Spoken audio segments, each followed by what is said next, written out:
Hello everyone, good morning to all of you. उम्मीद करता हूं आप सभी बेहतर हो गए। मैं वरुण अवस्थी, आप सभी का जीएस गुरु एक बार फिर से आप सभी का स्वागत करता हूं। यहां पर आप सभी को मेरी तरफ से नमस्कार और सलाम। उम्मीद करता हूं स्टडी वगैरह आप लोगों की अच्छी चल रही होगी। कल क्लास नहीं हो पाई थी, बॉडी थोड़ी सी एग्जॉस्टेड हो गई थी और अभी भी तुम लोगों ने सुबह सुबह मुझे उठा दिया। खैर चलिए, क्लास को करेंगे और पॉइंट टू पॉइंट हम लोग बात करेंगे, ठीक है। मतलब जाहिर सी बात है, रिवीजन क्लास है तो पॉइंट टू पॉइंट बात करेंगे। एक चीज और, 1857 की क्रांति छोड़ के उसके आगे से मतलब 1885 से हम लोग कवर करेंगे 1947 तक के सभी इंपॉर्टेंट पॉइंट, ठीक है। 1857 जिसको देखना है तो एक क्लास और पड़ी हुई है, आप यूट्यूब पे सर्च करोगे वरुण अवस्थी मॉडर्न हिस्ट्री, आपको आधुनिक भारत मिल जाएगा। उसमें 1857 आप कवर कर लेना, ठीक है। तो ऑलरेडी मैंने दिया हुआ है, इस वजह से 1857 उसमें नहीं कर रहा हूं, नहीं तो लेंदी हो जाएगा फिर। तो 1885 से अपन चलेंगे और 1947 तक पहुंचेंगे। कोई दिक्कत तो नहीं यहां तक? आवाज मेरी क्लियर हो रही है? आवाज मेरी क्लियर है तो फिर आगे बढ़ता हूं मैं। जल्दी से बता दो, आवाज मेरी क्लियर है, आप सभी तक पहुंच रही है?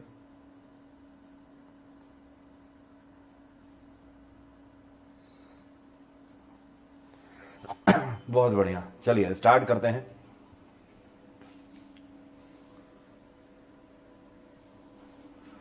हाँ, वो क्या कहते हैं कि सामने हो मंजिल तो रास्ते ना मोड़ना। जब सामने हो मंजिल तो रास्ते ना मोड़ना, जो भी मन में हो सपने तो सपना ना तोड़ना। आने वाले टाइम में बहुत मिलेंगी आपको मुश्किलें, बस एक चीज का ख्याल रखना। वो क्या? सितारे चुनने के लिए कभी जमीन को ना छोड़ना। जमीन जिसने छोड़ी बेटा उसके लग गए, ठीक है। इसलिए कभी जमीन ना छोड़ना। चलिए स्टार्ट करते हैं। सबसे पहले बात करेंगे इंडियन नेशनल कांग्रेस की। किसकी? Indian national Congress. इसी को आज के दिन आप कांग्रेस के नाम से जानते हो। ये वही कांग्रेस है, सोनिया गांधी राहुल गांधी वाली। इस कांग्रेस की स्थापना कब करी गई थी? 1885 में इसकी स्थापना करी गई। कांग्रेस से पहले भारत में कई सारी पार्टियां बन चुकी थी। जब ये पार्टियां बनी थी तो इनका एक ही मकसद हुआ करता था, ब्रिटिश हुकूमत से बातचीत करना। ब्रिटिश हुकूमत ये इतने बड़े वाले थे भैया कि हम लोगों से बातचीत ही नहीं करते थे। बाकी आप सभी को पता है, जो इनके क्लब हुआ करते थे, इन क्लब के बाहर ये लिखा के रखते थे, Indians and dogs are not allowed. ये ब्रिटिशर्स के क्लब के बाहर क्लियरली लिखा रहता था।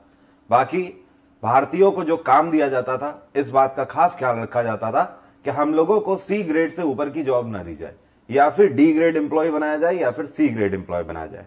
मतलब डी ग्रेड मतलब झाड़ू पोछा करने वाले, खटका करने वाले, ठीक है, और उनके जूते पॉलिश करने वाले, उनके वॉशरूम साफ करने वाले, ये काम भारतीयों को दिए जाते थे डी ग्रेड में। और सी ग्रेड में जैसे कि सिपाही का काम दे देते थे। अपनी आर्मी में हम लोगों को ज्यादा से ज्यादा सिपाही बना दिया जाता था, वो भी गन के साथ नहीं, सिर्फ एक लाठी के साथ, ओके, ताकि कल को कुछ भी ऐसा करने ना पाए। और साथ में बहुत ज्यादा सी ग्रेड में आपका आ जाता था, क्लैरिकल की जॉब हमें दे दी जाती थी। इसका सीधा सा मकसद यह था कि किसी भी भारतीय को बी ग्रेड एम्प्लॉय या ई ग्रेड एम्प्लॉय नहीं बनाना है। बी ग्रेड का मतलब इंस्पेक्टर काइंड ऑफ पोस्ट, और ए ग्रेड का तो मतलब हो गया सीधे डिसीजन मेकिंग वाली जॉब। तो अगर बी और ए ग्रेड का अधिकारी नहीं बना रहे तो इसका मतलब यह है कि कोई भी भारतीय कहीं पर भी डिसीजन ना ले पाए।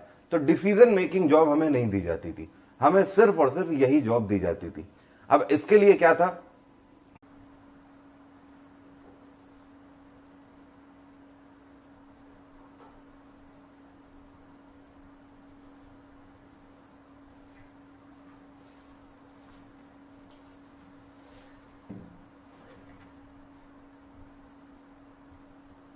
Hello, is it okay now? आवाज आ रही है मेरी? आप सभी तक पहुंच रही है? यहां तो पौरी हो रही है। अभी चल रही है क्लास? कोई दिक्कत तो नहीं है? ठीक है, चलिए आगे बढ़ते हैं। बहुत बढ़िया, ठीक है ठीक है ठीक है, धन्यवाद। चलिए आगे बढ़ते हैं। हाँ, तो मैं आपसे ये कह रहा था, अरे टेक्निकल इशू है, हो सकता है, कभी भी हो सकता है। आप जब बात कर रहे होते हो ना, तो उनसे भी बात करने में कभी कभी हो जाता है ना, बस वैसे ही है। नेटवर्क का कोई भरोसा नहीं है, ठीक है। और ये जो पौरी हो रही है ना, उसका भी कोई भरोसा नहीं होता कब हो जाएगी पौरी। खैर, अब देखो है क्या कि सी और डी ग्रेड की जॉब दी जाती थी हिंदुस्तानियों को, कोई भी डिसीजन मेकिंग जॉब हमें नहीं दी जाती थी, जिसकी वजह से कई सारी ऐसी पार्टियां बन चुकी थी ऑलरेडी। लेकिन कई सारी जो पार्टियां पहले बनी थी कांग्रेस के, वो इतनी ज्यादा सफल नहीं हुई जितनी ज्यादा सफल कांग्रेस हो गई।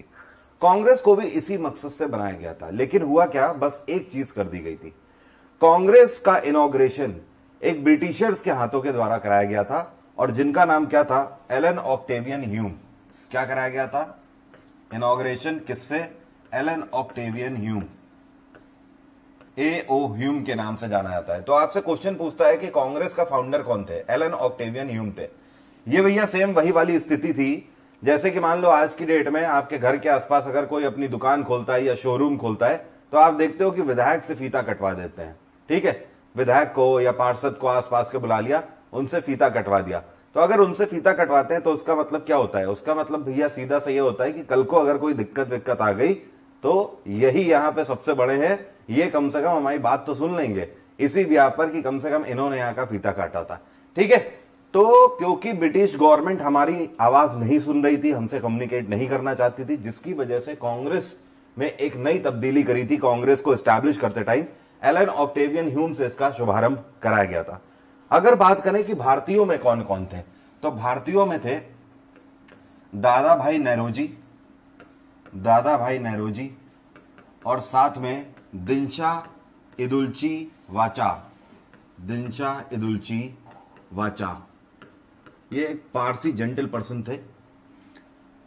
तो अब देखो, अगर आपसे क्वेश्चन पूछता है कि इंडियन नेशनल कांग्रेस की जब स्थापना करी गई थी तो किस भारतीय के द्वारा करी गई थी, तो आपका आंसर दादा भाई नेरोजी मिलेगा वहां पर आपको, या फिर इदुल्ची वाचा मिलेगा। अगर आपसे सिंपली पूछेगा who was the founder of Congress, तो फिर आपको एलन ऑक्टेवियन ह्यूम ही वहां पे ऑप्शन मिलेगा। ये तो स्थापना हो जाती है। अब एक चीज और, कहां पर स्थापना करी गई थी, बॉम्बे में स्थापना करी गई थी। किस मकसद के साथ स्थापना करी गई थी, इसका एक ही मकसद था, सरदार खान वाला मकसद नहीं था, ठीक है, हाँ, कि हमारी जिंदगी का एक ही मकसद है, वो वाला नहीं। कांग्रेस का एक ही मकसद था, और वो क्या था, भारत की स्वतंत्रता, ठीक है। भारत को आजाद कराना है, भारत को आजादी मिलनी चाहिए और हमें स्वतंत्र होना है, ठीक है। इस मकसद के साथ कांग्रेस की स्थापना करी गई थी। किसी को उस टाइम पर नहीं पता था कि इतने आगे तक कांग्रेस जाएगी, जाहिर सी बात है, लेकिन कांग्रेस उम्मीद से बढ़कर निकली। अब देखो यहां पर क्या होता है, जब कांग्रेस की स्थापना हो जाती है तो लगातार 4 साल 4 मीटिंग कंडक्ट करी जाती है कांग्रेस की। ये 4 मीटिंग आपको ध्यान रखनी है, ये बहुत इंपॉर्टेंट है। पहली मीटिंग सेम ईयर में करी जाती है 1885 में, 1885 में। दूसरी मीटिंग करी जाती है 1886 में, तीसरी मीटिंग करी जाती है 1887 में, और चौथी और आखिरी मीटिंग करी जाती है 1888 में। दूसरी चीज आपको ध्यान रखना है, यह मीटिंग कहां पर करी जाती है। पहली मीटिंग जो थी, क्योंकि बॉम्बे में ही स्थापना हुई थी, तो बॉम्बे में ही पहली मीटिंग कर ली जाती है सेम ईयर में। दूसरी मीटिंग इसकी कहां पे होती है, कलकत्ता में होती है, कलकत्ता आज की डेट में जिसको आप कोलकाता के नाम से जानते हो। और तीसरी मीटिंग इसकी मद्रास में करी जाती है, मद्रास। और चौथी मीटिंग करी जाती है, उस टाइम पर इसको इलाहाबाद के नाम से जाना जाता था, आज की डेट में आप इसे प्रयागराज के नाम से जानते हो। अब तीसरी चीज जो आपको ध्यान रखनी है, ईयर हो गया, वेन्यू हो गया, और अब आपको ध्यान रखना है लीडर कौन कौन थे। तो जो पहली मीटिंग थी इसकी अध्यक्षता करी थी, इसके प्रेसिडेंट थे व्योमेश चंद्र बनर्जी। कौन थे, व्योमेश चंद्र बनर्जी। दूसरी मीटिंग को लीड किया था दादा भाई नेरोजी ने, दादा भाई नेरोजी। एक चीज और ध्यान रखना, यहीं से एक और क्वेश्चन पूछता है आपसे, कहता है हमारे कौन से क्रांतिकारी थे जिनको हम लोग ग्रैंड ओल्ड मैन के नाम से जानते हैं, तो आपका आंसर होगा दादा भाई नेरोजी। इन्हीं को ग्रैंड ओल्ड मैन के नाम से जाना जाता है, ठीक है। तीसरी मीटिंग जो कंडक्ट करी थी, ये बदरुद्दीन तैयब जी ने करी थी। किसने, बदरुद्दीन तैयब जी इसके प्रेसिडेंट थे। और चौथी और आखिरी मीटिंग जॉर्ज यूल के द्वारा इसकी अध्यक्षता करी गई थी। तो बस आपको ये 4 मीटिंग ध्यान रखनी है, यहीं से आपके सबसे ज्यादा क्वेश्चन कांग्रेस से बन जाते हैं। जितने भी क्वेश्चन बनाएगा वो सब क्वेश्चन यहीं से उठाएगा। अब देखिए क्वेश्चन पूछने का तरीका होता है, आपसे पूछ देगा इंडियन नेशनल कांग्रेस के पहले मुस्लिम प्रेसिडेंट कौन थे, तो आपका आंसर क्या हो जाएगा, बदरुद्दीन तैयब जी। इंडियन नेशनल कांग्रेस के पहले इंग्लिश लीडर कौन थे? तो आपका आंसर क्या हो जाएगा? जॉर्ज ह्यूल। ठीक है, ऐसे क्वेश्चन उठाएगा। या फिर आपसे पूछेगा कलकत्ता में अध्यक्षता इंडियन नेशनल कांग्रेस की किसने करी थी? आपका आंसर क्या होगा? दादा भाई नेहरूजी। या फिर कांग्रेस की पहली मीटिंग की अध्यक्षता किसने करी थी? आपका आंसर क्या हो जाएगा? व्योमेश चंद्र बनर्जी। सिंपली बस ऐसे क्वेश्चन आपसे पूछे जाते हैं।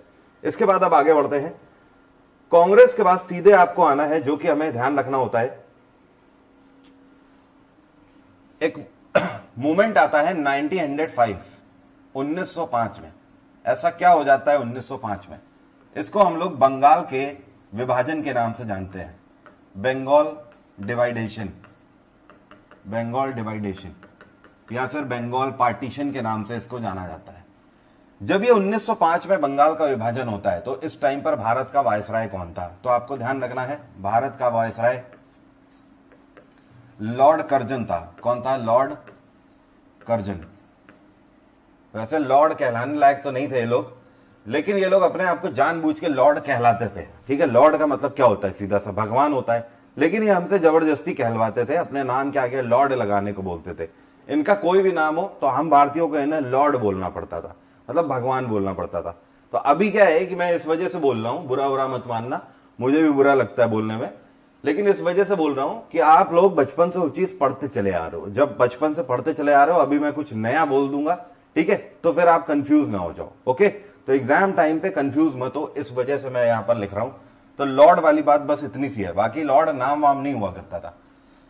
अब 1905 में जो बंगाल का विभाजन होता है, ये क्यों कर दिया जाता है? लॉर्ड कर्जन ये देख रहा होता है कि बंगाल में लोगों की एकता लगातार ब्रिटिश हुकूमत के खिलाफ बढ़ती चली जा रही है। तो जाहिर सी बात है, इनकी एक ही नीति हुआ करती थी, जब लोगों की यूनिटी बढ़ती चली जा रही है तो उस जगह को बांट दो, उसको जमीनी आधार पर बांट दो, अपने आप लोग बढ़ जाएंगे। यही इनके द्वारा किया जाता है और 1905 में फैसला लिया जाता है कि बंगाल जो है इसको दो हिस्सों में विभाजित कर दिया जाएगा। एक बनेगा ईस्ट बंगाल और दूसरा बनेगा वेस्ट बंगाल। ठीक है, तो यहां पर यह अनाउंसमेंट कर दिया जाता है कि आने वाले अक्टूबर के महीने में बंगाल को बांट दिया जाएगा 1905 में, और फाइनली ऐसा किया भी जाता है। इसी को हम लोग बंगाल डिवाइडेशन के नाम से जानते हैं। अब एक चीज यहां पर ध्यान रखना, जो ये ईस्ट बंगाल था, ईस्ट बंगाल को ढाका के नाम से जाना गया था। क्या? ढाका। बाद में यही क्या बन गया? ढाका बन गया। क्या बन गया? ढाका बन गया। और आज की डेट में तो यह अलग देश भी है, बांग्लादेश के नाम से आप जिसे जानते हो। तो पहले ये ढाका था, ढाका के बाद आपको ध्यान रखना है 1947 के बाद ये ईस्ट पाकिस्तान बन गया था, और उसके बाद 1971 में आज की डेट में ये बांग्लादेश है। और ये जो वेस्ट बंगाल था, ये आज की भी डेट में, उसके बाद ये कलकत्ता बन गया था, और आज की डेट में ये वही है, ममता बनर्जी वाला वेस्ट बंगाल के नाम से जाना जाता है। क्लियर? इतनी बात सभी को क्लियर हो जानी चाहिए। सो इसी को हम लोग बंगाल विभाजन के नाम से जानते हैं। अब एक चीज यहां पर ध्यान रखना, यहां से एक और क्वेश्चन बनता है। जब बंगाल के विभाजन के लिए अनाउंसमेंट किया गया था तो उस टाइम पे एक व्यक्ति थे जिनका नाम था सुरेंद्र नाथ बनर्जी। क्या नाम था? सुरेंद्र नाथ बनर्जी। ये जो सुरेंद्र नाथ बनर्जी थे, इन्होंने एक मीटिंग बुलाई थी, और इस मीटिंग में हिंदुस्तान के जितने भी बड़े लीडर्स थे उन सभी को बुलाया था, और उनसे ये रिक्वेस्ट करी थी कि ब्रिटिश हुकूमत की चाल को समझो, वो हमें विभाजित कर देना चाहते हैं, हमें डिवाइड कर देना चाहते हैं, लेकिन हमें आपस में टूटना नहीं है, हमें आपस में यूनिटी के साथ रहना है। और इसी के तहत इन्होंने ये जो मीटिंग करी थी, ये मीटिंग कहां करी थी? तो ध्यान रखना, इन्होंने टाउन हॉल में ये मीटिंग करी थी। कहां पर? टाउन हॉल में। और ये टाउन हॉल कहां का था? ये कलकत्ता का टाउन हॉल था। तो आपसे क्वेश्चन पूछता है कि सुरेंद्र नाथ बनर्जी ने कहां पर मीटिंग करी थी 1905 में? तो आंसर होगा कलकत्ता के टाउन हॉल में मीटिंग करी थी। एक और चीज, जब इन्होंने कलकत्ता के टाउन हॉल में मीटिंग करी तो यहां पर इन्होंने एक मूवमेंट भी चलाया, और इस मूवमेंट को हम लोग किस नाम से जानते हैं? इसी को हम लोग स्वदेशी मूवमेंट के नाम से जानते हैं। क्या बोलते हैं? स्वदेशी मूवमेंट। स्वदेशी मूवमेंट का मेन मकसद था, आपको नाम से ही समझ आ रहा है, इसके तहत सुरेंद्र नाथ बनर्जी ने सभी से रिक्वेस्ट करी थी कि भाई साहब, आज से हम लोग कोई भी विदेशी सामान यूज नहीं करेंगे। आज से साबुन, तेल, मंजन, जितना कुछ भी है, अगर यूज करना है तो सब स्वदेशी करो, नहीं मिल रहा है तो नहीं यूज करेंगे, कोई दिक्कत नहीं है। कपड़ा लत्ता से लेकर कुछ भी, सब कुछ हम लोग अपना बनाया हुआ पहनेंगे, मेड इन इंडिया पहनेंगे, बाहर से आई हुई कोई भी चीज नहीं पहनेंगे। ये वो दौर था जब साबुन, शैंपू का काफी प्रचलन हुआ करता था। खुशबूदार साबुन ये ब्रिटिशर्स लेके आए थे, तो भारत में काफी प्रचलन हुआ करता था। लेकिन आप समझ के देखिए, आज की डेट में हम लोग आपस में सोशल मीडिया में तो बड़े कैंपेन चला लेते हो यार, ये कर देंगे वो कर देंगे और बायकॉट चाइना ये वो। अभी देख लिया ना, करंट अफेयर में बताया था, पिछले साल का हमारा सबसे बड़ा ट्रेड पार्टनर चाइना ही रहा है। 77.7 बिलियन डॉलर का हमने व्यापार किया है चाइना से, इंपोर्ट एक्सपोर्ट पूरा मिला के।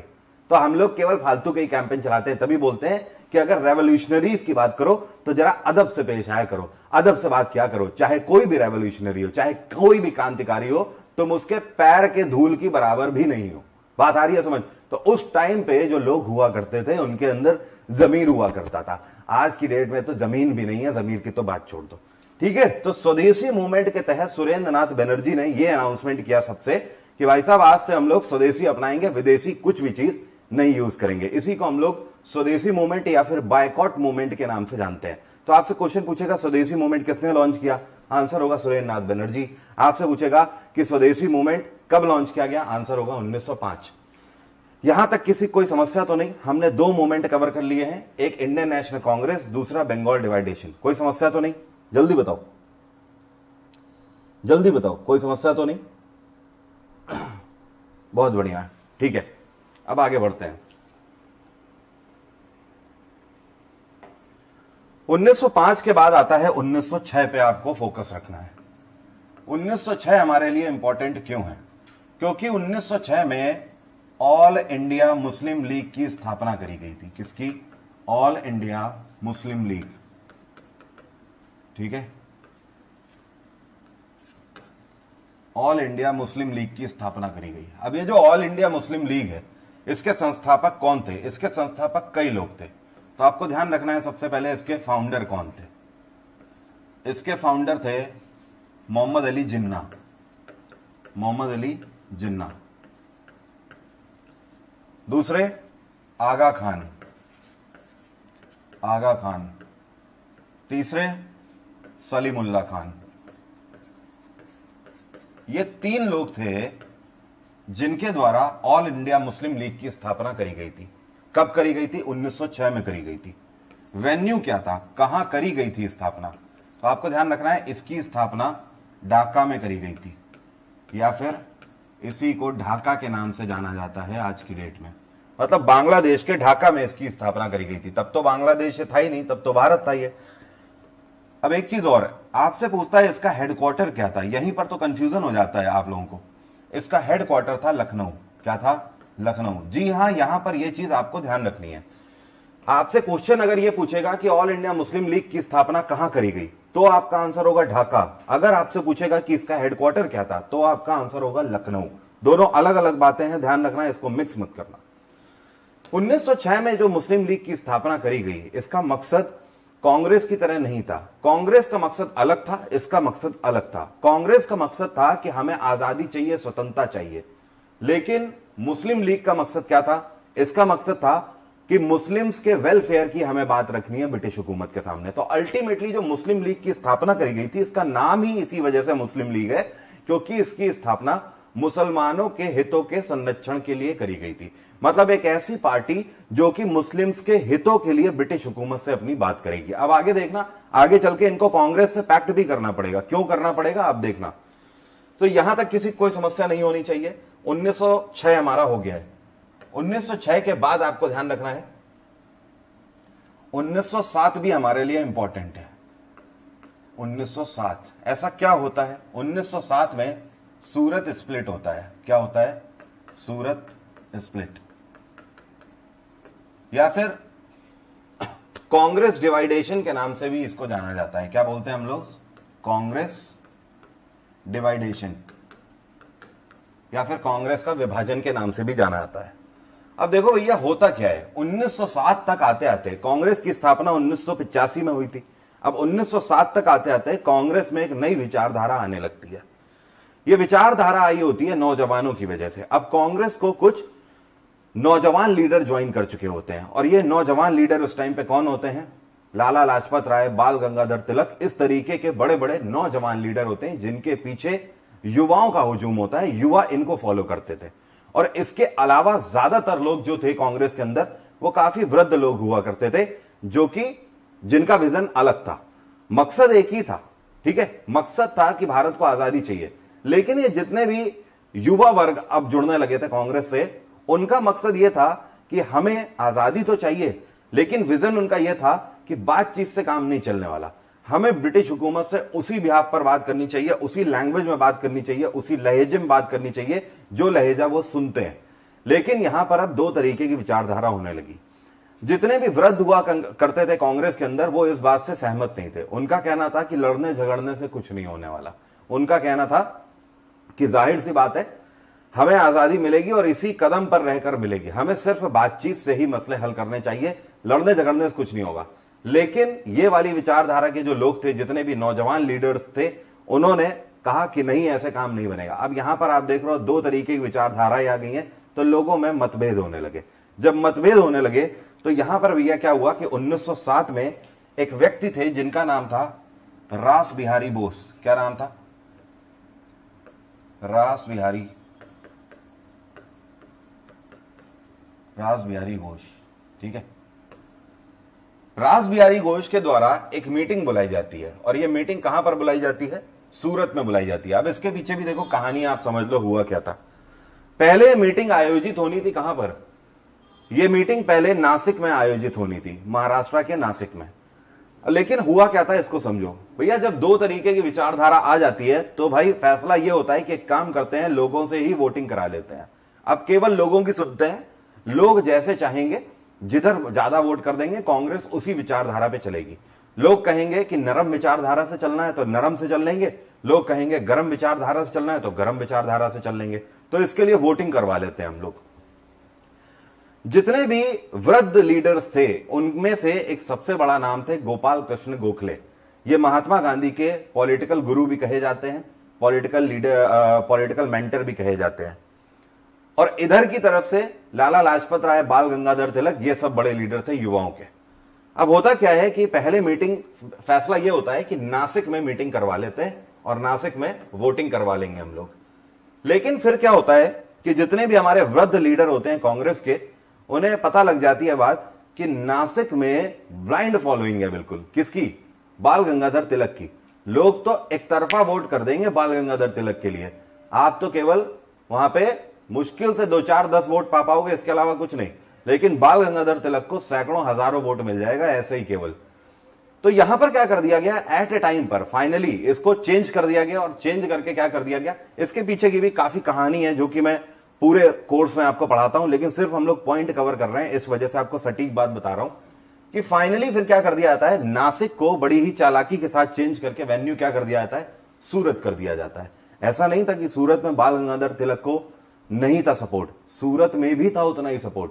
लेकिन सूरत के साथ पता है प्रॉब्लम क्या थी? सूरत में बाद में ट्रंप कार्ड ये खेला जाता है कि ये बोला जाता है, देखो होता क्या है, जब 1907 में वोटिंग कराई जाती है सूरत में, अभी मैं बता रहा हूं क्लाइमैक्स क्या हुआ। तो भैया वोटिंग यहां पर भी होती है और यहां पर भी बाल गंगाधर तिलक को ज्यादा वोट मिलने लगते हैं। अब गोपाल कृष्ण गोखले को वोट मिल नहीं रहे होते हैं। अब इस केस में क्या होता है, एक दूसरे के ऊपर टीका टिप्पणी हो जाती है।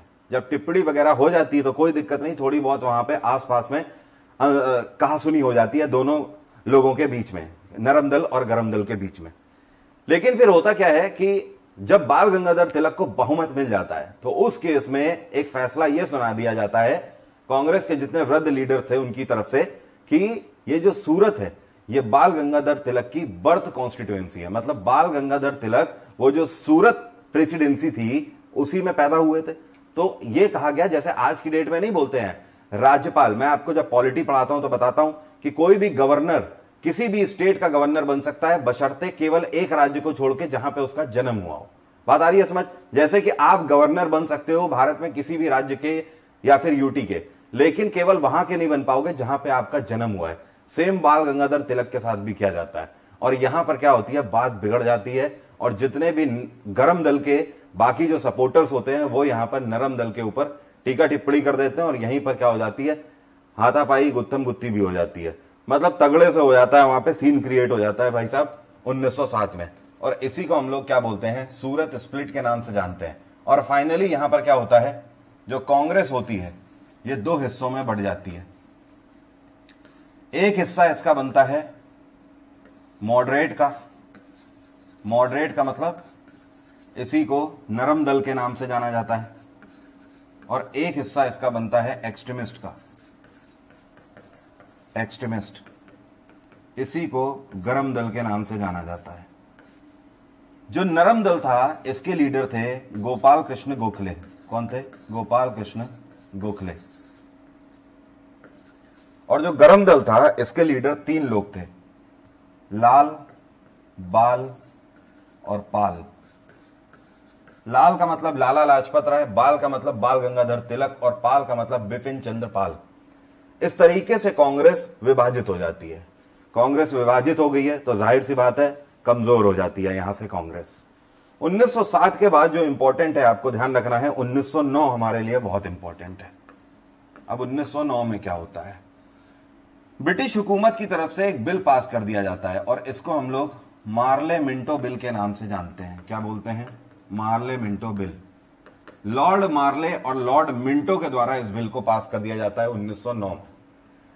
इस बिल का मेन मकसद क्या होता है? Communal election.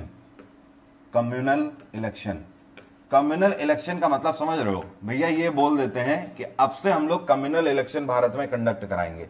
इसका मतलब यह था कि एक ऐसा एरिया जहां पर हिंदू की तादाद ज्यादा है, यहां से जो लीडर चुनाव में खड़ा होगा वो हिंदू ही होगा, और ऐसा एरिया जहां पर मुस्लिम्स की तादाद ज्यादा है वहां से जो लीडर खड़ा होगा वो मुस्लिम्स में से ही होगा। जैसे ही ये बोला जाता है तो भाई साहब इनका मकसद तो पता ही होता है, लोगों को तोड़ने के लिए। हिंदू और मुसलमानों के बीच में गहरी खाई खोदने का इनका मेन मकसद था, और ये लोग काफी हद तक इसमें सफल भी हो जाते हैं। जैसे ही ये अनाउंसमेंट किया जाता है तो जितने भी हिंदू होते हैं उनके दिमाग में क्या जाएगा? उनके दिमाग में ये जाता है कि हमारे बीच से जो लीडर होगा वो हिंदू ही होगा। तो अब हिंदू बहुल एरियाज में, ऐसा एरिया जहां पर हिंदूज ज्यादा है, वहां पे जो मुस्लिम्स थे उन मुस्लिम्स के दिमाग में ये चीज बैठ गई कि इस एरिया से कोई मुसलमान तो खड़ा ही नहीं हो सकता, और अगर हिंदू खड़ा होगा तो केवल वो हिंदुओं के हितों के बारे में सोचेगा। और जो मुस्लिम एरिया के अंदर जो हिंदूज रहा करते थे, जहां पर मुस्लिम पॉपुलेशन ज्यादा थी, वहां पर जो हिंदूज थे इनके दिमाग में एक चीज बैठी कि इस एरिया से तो केवल मुसलमान ही नेता खड़ा हो सकता है, तो यहां पर हम हिंदुओं के बारे में कोई सोचेगा नहीं। इसके तहत क्या होने लगा? जो हिंदू बहुल एरिया थे यहां से मुसलमान उठ के पहुंचने लगे मुस्लिम बहुल एरिया में, और जो मुस्लिम बहुल एरिया था यहां से हिंदू उठ के पहुंचने लगे हिंदू बहुल एरिया में। आप देख रहे हो कॉलोनिया, गुट एरियाज डिवाइड होने लगे, सिर्फ किसकी वजह से? मार्ले मिंटो बिल की वजह से। तो भारत में पहली बार कम्युनल इलेक्शन कंडक्ट कराए गए थे 1909 में, मार्ले मिंटो बिल को रिफॉर्म करके। आपसे एक क्वेश्चन और पूछता है, पाकिस्तान को बनाने के लिए पहली खाई जो खोदी गई थी वो पहली खाई कौन सी थी, या फिर पाकिस्तान को जन्म ही कहां से मिला है? पाकिस्तान का जन्म एक्चुअली यहीं से होने लगा था, 1909 से ही वो होने लगा था। आगे चल के मुसलमानों के नेता कौन बन गए थे? मोहम्मद अली जिन्ना बन गए थे, और इन्होंने पाकिस्तान की डिमांड कर दी थी। तो भैया पाकिस्तान का जो बीज बोया गया था वो ब्रिटिश हुकूमत के द्वारा यहीं से बो दिया गया था। आपको फालतू में ही लगता है कि 1947 में ही सब कुछ हो गया, नहीं, ये सब तो यहीं से स्टार्ट हो गया था 1909 से। तो 1909 आपके लिए इंपॉर्टेंट है। यहां पर एक क्वेश्चन ये भी पूछता है कि ये किसके द्वारा लॉन्च किया गया था? ये लॉर्ड मार्ले और लॉर्ड मिंटो के द्वारा लॉन्च किया गया था। ठीक है, 1909 के बाद 1911 आपके लिए इंपॉर्टेंट है। अब देखो 1911 हमारे लिए क्या इंपॉर्टेंट है, एक बार देख लेता हूं। आवाज वगैरह आप लोगों को क्लियर है ना? सब आवाज क्लियर है भाई सभी को? कोई दिक्कत तो नहीं है? बहुत बढ़िया, ठीक है ठीक है। अब देखो 1911 हमारे लिए क्यों इंपॉर्टेंट है। 1911 में दिल्ली दरबार सजाया जाता है। क्या किया जाता है? दिल्ली दरबार। दिल्ली दरबार क्या था? दिल्ली में एक सभा का आयोजन किया जाता है। ये इतने चतुर थे, इतने बड़े वाले थे ये सब ब्रिटिशर, इससे पहले ये लोग कलकत्ता को कैपिटल बना के रखते थे। सारा व्यापार जितना भी था ट्रेड भारत के अंदर वो सब ये यहीं से क्या करते थे। अब क्या था कि यहां पर तो इन्होंने बंगाल डिवाइडेशन कर ही दिया था, 1905 में बंगाल का विभाजन तो इन्होंने कर ही दिया था। अब यहां पर था क्या कि इसकी वजह से धीमे धीमे ये जो एरिया थे, उत्तर प्रदेश हुआ, बिहार हुआ, राजस्थान हुआ, नीचे बॉम्बे प्रेसिडेंसी हो गई, इन सब से रिवोल्ट होने लगे। जब विद्रोह फैलने लगा तो इन्होंने क्या कहा कि भाई साहब कलकत्ता तो बहुत दूर पड़ता है, तो एक काम करते हैं, क्यों ना यहीं कहीं अपनी कैपिटल बनाई जाए बीचों बीच। और फाइनली डिसाइड करते हैं कि दिल्ली में अपनी कैपिटल बनाया जाए, और दिल्ली से हम बॉम्बे प्रेसिडेंसी के भी पास हो जाएंगे, यूपी बिहार के भी पास हो जाएंगे, और इधर से राजस्थान के भी पास हो जाएंगे। इस वजह से इन्होंने यहां पर यह फैसला लिया कि दिल्ली में एक भरी सभा का आयोजन करते हैं। एक काफी भारी सभा का यहां पर आयोजन किया जाता है, इसी को हम लोग दिल्ली दरबार के नाम से जानते हैं। और इसमें चीफ गेस्ट के रूप में ब्रिटेन से जॉर्ज फिफ्थ को बुलाया जाता है, हिंदी में जॉर्ज पंचम आप इन्हीं को बोलते हो, और साथ में क्वीन मेरी को बुलाया जाता है, रानी मैरी को बुलाया जाता है। ठीक है, ये दोनों चीफ गेस्ट थे दिल्ली दरबार में। दिल्ली दरबार में ही रविन्द्रनाथ टैगोर के द्वारा नेशनल एंथम गाया गया था, जिसकी वजह से बाद में रविन्द्रनाथ टैगोर को नाइटहुड का टाइटल भी दिया गया था। दिल्ली दरबार के तहत क्या क्या डिसीजन लिए गए, जहां से आपके क्वेश्चन बनते हैं। देखो, पहला डिसीजन लिया गया कि दिल्ली को कैपिटल अब से बनाया जा रहा है। तो आपसे क्वेश्चन पूछता है कि दिल्ली भारत की कैपिटल कब से बनी, तो आपका आंसर क्या होगा, 1911 में बनी थी। दूसरा, यहां पर यह अनाउंसमेंट किया गया कि आगे चल के डेवलपमेंट के लिए हम बंगाल को और 2 हिस्सों में विभाजित करेंगे। यह है बंगाल, इसको 2 हिस्सों में विभाजित करेंगे। ऊपर वाला हिस्सा काट के बिहार बनाएंगे और नीचे वाला हिस्सा काट के उड़ीसा बनाएंगे। तो यहां पर बात कही गई कि बंगाल 2 हिस्सों में और विभाजित होगा। एक हिस्सा इसका बनेगा बिहार और दूसरा हिस्सा बनेगा उड़ीसा। आगे चल के बिहार की स्थापना 1913 में कर भी दी जाती है। तीसरा, यहां पर जो अनाउंसमेंट किया गया था वो हाथी के दांत थे केवल दिखाने के लिए, वो हम लोगों को लॉलीपॉप देना था। क्या कि 1905 का जो बंगाल विभाजन हमने किया था उसको हम रिवॉक करते हैं, खत्म करते हैं।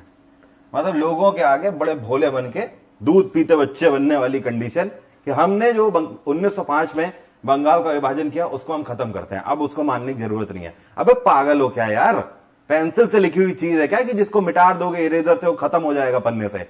तुमने विभाजन कर दिया 1905 में, लोगों की जमीनें चली गई, लोगों को हर तरीके से तुमने बांट दिया। अब तुम 7 साल बाद 6 साल बाद उठ के बोल रहे हो कि फिर से सब कुछ सही हो गया। तुम्हारे बोलने से सही हो जाएगा क्या? घंटा सही होगा, कुछ नहीं होगा सही। और यहां पर यही होता है। तो ये केवल हाथी के दिखाने के दांत थे, हुआ कुछ नहीं यहां पे। इसी को हम लोग दिल्ली दरबार के नाम से जानते हैं। 1911 के बाद जो इंपॉर्टेंट है वो है 1912 1913, 12 नहीं 13 में क्या होता है, एक नई पार्टी की स्थापना करी जाती है। इसको हम लोग गदर पार्टी के नाम से जानते हैं। गदर पार्टी, गदर पार्टी की स्थापना कहां करी गई तो ध्यान रखना, इसका वेन्यू क्या था, इसका वेन्यू था सैन फ्रांसिस्को। सैन फ्रांसिस्को, ठीक है, कोई दिक्कत तो नहीं है, समझ आ रहा है सभी को? ठीक है, सैन फ्रांसिस्को कहां पर है? अमेरिका में। दूसरी चीज, इसके फाउंडर कौन थे? इसके फाउंडर, इसको बनाया गया था लाला हरदयाल के द्वारा, लाला हरदयाल, ठीक है। और साथ में इन्हीं के साथ और भी कई लीडर थे, जिनमें से सरदार संपूर्ण सिंह भी थे, करतार सिंह भी थे, ये सब थे इसमें। इसी के दौरान जो करतार सिंह थे, करतार सिंह ने एक बात कही थी। क्या? करतार सिंह ने एक बात कही थी कि आज से हम ब्रिटिश हुकूमत के खिलाफ हिंदुस्तान के बाहर की जमीन से गदर को स्टार्ट करते हैं। गदर का मतलब विद्रोह अब हम स्टार्ट करते हैं। ये जो गदर पार्टी बनाई गई थी, इसका मेन मकसद क्या था कि हिंदुस्तान में जो हमारे क्रांतिकारी हैं उनको फंडिंग करना, उनको पैसे मतलब चंदा इकट्ठा करके पैसे से सपोर्ट करना। एक चीज ध्यान रखना, उस टाइम पर जो हमारे भारतीय क्रांतिकारी बाहर हुआ करते थे दूसरे देशों में, ऐसा नहीं है कि वो कुछ नहीं कर रहे थे, एक्चुअली वही हमारी रीढ़ की हड्डी थे। यहां पर जो हमारे क्रांतिकारी सामने से जितने भी आंदोलन चला रहे थे उसके लिए पैसे की जरूरत पड़ती थी। और वो पैसा कहां से आता था? वो पैसा इन्हीं गदर पार्टी जैसे ऑर्गेनाइजेशन से आता था, जो कि हमारे क्रांतिकारी बाहर रहकर चंदा इकट्ठा करते थे, पैसे कमाते थे और यहां पर मूवमेंट चलाने के लिए पैसा भेजते थे। तो आप इनको कम मत आंकिएगा, ये हमारी बैकबोन की तरह थे, बिल्कुल रीढ़ की हड्डी की तरह थे। बाहर से जितनी भी फंडिंग होती थी सब यही करते थे, जुटा के देते थे। तो 1913 गदर पार्टी बहुत आपसे पूछा जाता है। वेन्यू ध्यान रखना, फाउंडर ध्यान रखना और ईयर ध्यान रखना। 1913 के बाद जो इंपॉर्टेंट है वो आपको ध्यान रखना है 1915। 1915 में महात्मा गांधी साउथ अफ्रीका से भारत आ जाते हैं। और ये दिन कौन सा होता है? 9 जनवरी 1915। अब यहां से देखिए क्वेश्चन क्या बनते हैं। पहला क्वेश्चन यह बनता है कि महात्मा गांधी ने साउथ अफ्रीका में जो मूवमेंट चलाए थे वो किससे रिलेटेड थे। तो आपको ध्यान रखना है वो रेसिज्म से रिलेटेड थे। रेसिज्म का मतलब काले गोरे के भेद के खिलाफ थे, ठीक है। जो वहां पर काले गोरे को लेकर भेद होता था उसके खिलाफ महात्मा गांधी वहां पर मूवमेंट चलाते थे। साथ में एक क्वेश्चन आपसे पूछता है कि साउथ अफ्रीका में महात्मा गांधी का जो रहना था, मतलब जो लॉजिंग होती थी, या फिर महात्मा गांधी ने अपना आश्रम कहां पर बना रखा था। तो उस जगह का नाम है टॉल्स्टॉय। क्या नाम है? टॉल्स्टॉय। साउथ अफ्रीका में टॉल्स्टॉय में महात्मा गांधी रहते थे। एक क्वेश्चन यह पूछता है कि साउथ अफ्रीका में महात्मा गांधी के फ्रेंड कौन थे। तो आपका आंसर होगा पोलक। इस व्यक्ति का नाम था पोलक, जिन्होंने महात्मा गांधी को वहां पर हमेशा साथ दिया है सभी मूवमेंट्स को चलाने में। कोई दिक्कत तो नहीं आता। 1915 के बाद इंपॉर्टेंट है 1916। ये काफी इंपॉर्टेंट है। पहले देखो 1916 में होता क्या है। आपने देखा कि मुस्लिम लीग की स्थापना कब करी गई? 1906 में कर दी गई थी मुस्लिम लीग की स्थापना, ठीक है। और आपने देखा कि 1907 में कांग्रेस का विभाजन हो गया, कांग्रेस स्प्लिट हो गया, ठीक है। जब 1907 में कांग्रेस स्प्लिट हो गया तो कांग्रेस की ताकत खत्म होने लगी, कांग्रेस कमजोर होने लगी, क्योंकि कांग्रेस से जितने भी युवा नेता थे वो सब अलग चले गए लाल, बाल और पाल के साथ। अब कांग्रेस में केवल वृद्ध और बुजुर्ग नेता ही रह गए थे। और इतिहास गवाह है, हिंदुस्तान का ही नहीं दुनिया का इतिहास उठा के देख लो, हमेशा क्रांति जो भी आई है यूथ के बिना नहीं आई है। यूथ को जब जोड़ा गया है तभी क्रांति आई है। जब तक युवा साथ में नहीं आया तब तक आप क्रांति नहीं ला सकते। अनुभव आपको मिलता है वृद्धों से, बुजुर्गों से, लेकिन अगर क्रांति लानी है तो युवाओं की जरूरत पड़ेगी। अब यहां पर देखो मुस्लिम लीग का कारण क्या था। मुस्लिम लीग मुस्लिम्स के वेलफेयर के लिए स्थापित करी गई थी 1906 में, लेकिन मुस्लिम लीग सफल नहीं हो पा रही थी। ब्रिटिश हुकूमत इनसे बातें ही नहीं करती थी। ब्रिटिश हुकूमत अगर बात करती थी थोड़ी बहुत तो वो कांग्रेस से ही करती थी, मुस्लिम लीग से बातें ही नहीं करती थी। तो मुस्लिम लीग 1906 से लेकर अब 1916 आ गया था, 10 साल हो रहे थे। ये भी परेशान थे कि इनकी बात ही नहीं सुनी जा रही है।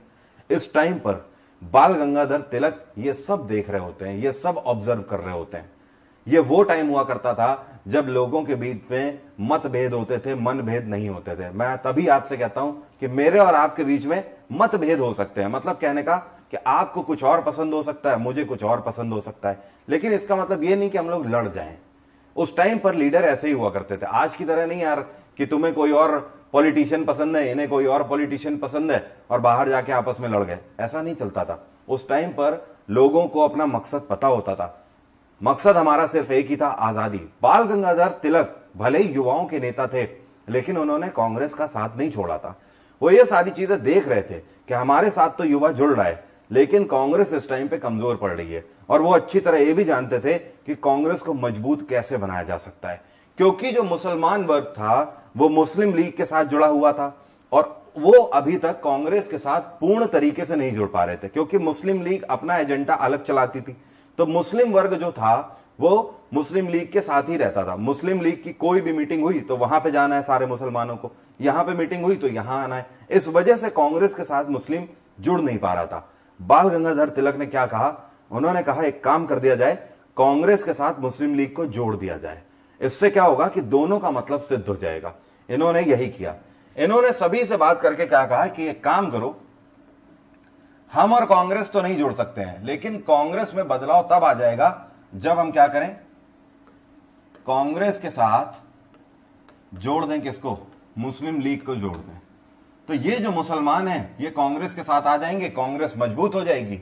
और मुसलमानों को एक विजन की जरूरत है, मुसलमानों की बात नहीं सुनी जा रही है, तो कांग्रेस उसमें इनकी मदद कर देगी।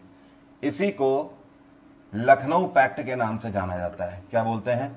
लखनऊ पैक्ट। क्योंकि कांग्रेस और मुस्लिम लीग के बीच में ये जो मीटिंग हुई थी ये लखनऊ में हुई थी और इसको बुलाया किसके द्वारा गया था? बाल गंगाधर तिलक के द्वारा बुलाया गया था। और फाइनली यहां पर कांग्रेस और मुस्लिम लीग के बीच में पैक्ट हो जाता है, दोनों एक साथ आ जाते हैं। जाहिर सी बात है मुस्लिम लीग की अब बात आगे ब्रिटिश हुकूमत सुनने लगती है। क्यों? क्योंकि कांग्रेस फेस होती है उस टाइम पर हिंदुस्तान का, और कांग्रेस को मजबूती मिलती है क्योंकि मुस्लिम लीग के जितने भी मुसलमान होते हैं वो सब कांग्रेस से आके जुड़ जाते हैं। एक फायदा इससे और होता है जितना भी मुसलमान मुस्लिम लीग से जुड़ा होता है उसको भी एक बड़ा मकसद मिलता है, और मकसद क्या मिलता है? भारत की आजादी का मकसद। वरना यहां तक मुसलमान जो थे, जो कि ज्यादातर मुस्लिम लीग से जुड़े हुए थे, वो भारत की आजादी तो चाहते थे लेकिन सीधे तौर पर कांग्रेस के साथ नहीं आ पा रहे थे, क्योंकि मुस्लिम लीग कहां की जहां पर मीटिंग होती थी वो मुस्लिम लीग की ही मीटिंग अटेंड करते थे, कांग्रेस की मीटिंग नहीं अटेंड करते थे। 1916 के बाद 1919 इंपॉर्टेंट है, लेकिन यहां पर एक चीज आपको और ध्यान रखनी है, 1917 भी अभी इंपॉर्टेंट है, उस पर भी बात करते हैं। 1916 में एक और चीज होती है, एक मूवमेंट लॉन्च किया जाता है, home rule movement. Home rule movement. अब ये जो होम रूल मूवमेंट है ये किसके द्वारा लॉन्च किया जाता है? इसके फाउंडर थे बाल गंगाधर तिलक। मतलब देखिए बाल गंगाधर तिलक क्या क्या कर रहे थे उस टाइम पे। इन्होंने 1916 में कांग्रेस को भी मजबूती दिलाई ये मीटिंग करा के, और साथ में अपना जो काम था जो युवा वर्ग को जोड़ने का वो भी करने लगे। इन्होंने क्या कहा, ये जानते थे कि जब तक युवा हमसे पूरे हिंदुस्तान का नहीं जुड़ेगा तब तक क्रांति नहीं आने वाली, और इसी के चलते इन्होंने होम रूल मूवमेंट लॉन्च किया। इसका मेन मकसद था भारत के युवाओं को एक साथ जोड़ना। इसके तहत इन्होंने फैसला लिया कि ये काम ये कैसे करेंगे। उस टाइम पर सोशल मीडिया तो हुआ नहीं करता था, ट्विटर और फेसबुक ये सब तो हुआ नहीं करता था, तो इन्होंने क्या कहा कि ये न्यूज़पेपर निकालेंगे। और ये न्यूज़पेपर कौन कौन से इन्होंने निकाले? एक तो इन्होंने मराठा न्यूज़पेपर निकाला, और दूसरा इन्होंने केसरी निकाला, मराठा और केसरी। इसी मूवमेंट में इनके साथ जुड़ी थी एनी बेसेंट। एनी बेसेंट, ठीक है, आयरिश महिला थी, बहुत बड़ी राइटर थी एनी बेसेंट, ठीक है। एनी बेसेंट ने अपने पूरे करियर में 300 से ज्यादा किताबें लिखी थी, और एनी बेसेंट भी यहां पर 2 न्यूज़पेपर लॉन्च करती हैं। एक का नाम था कॉमन और एक का नाम था न्यू इंडिया।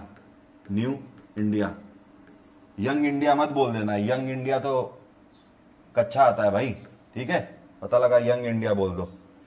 एनी बेसेंट के द्वारा कॉमन और न्यू इंडिया ये 2 न्यूज़पेपर लॉन्च किए गए, और मराठा और केसरी बाल गंगाधर तिलक के द्वारा लॉन्च किए गए। यहां पर एक चीज और ध्यान रखना, होम रूल मूवमेंट के पहले ऑफिस की स्थापना बाल गंगाधर तिलक ने करी थी। कहां करी थी?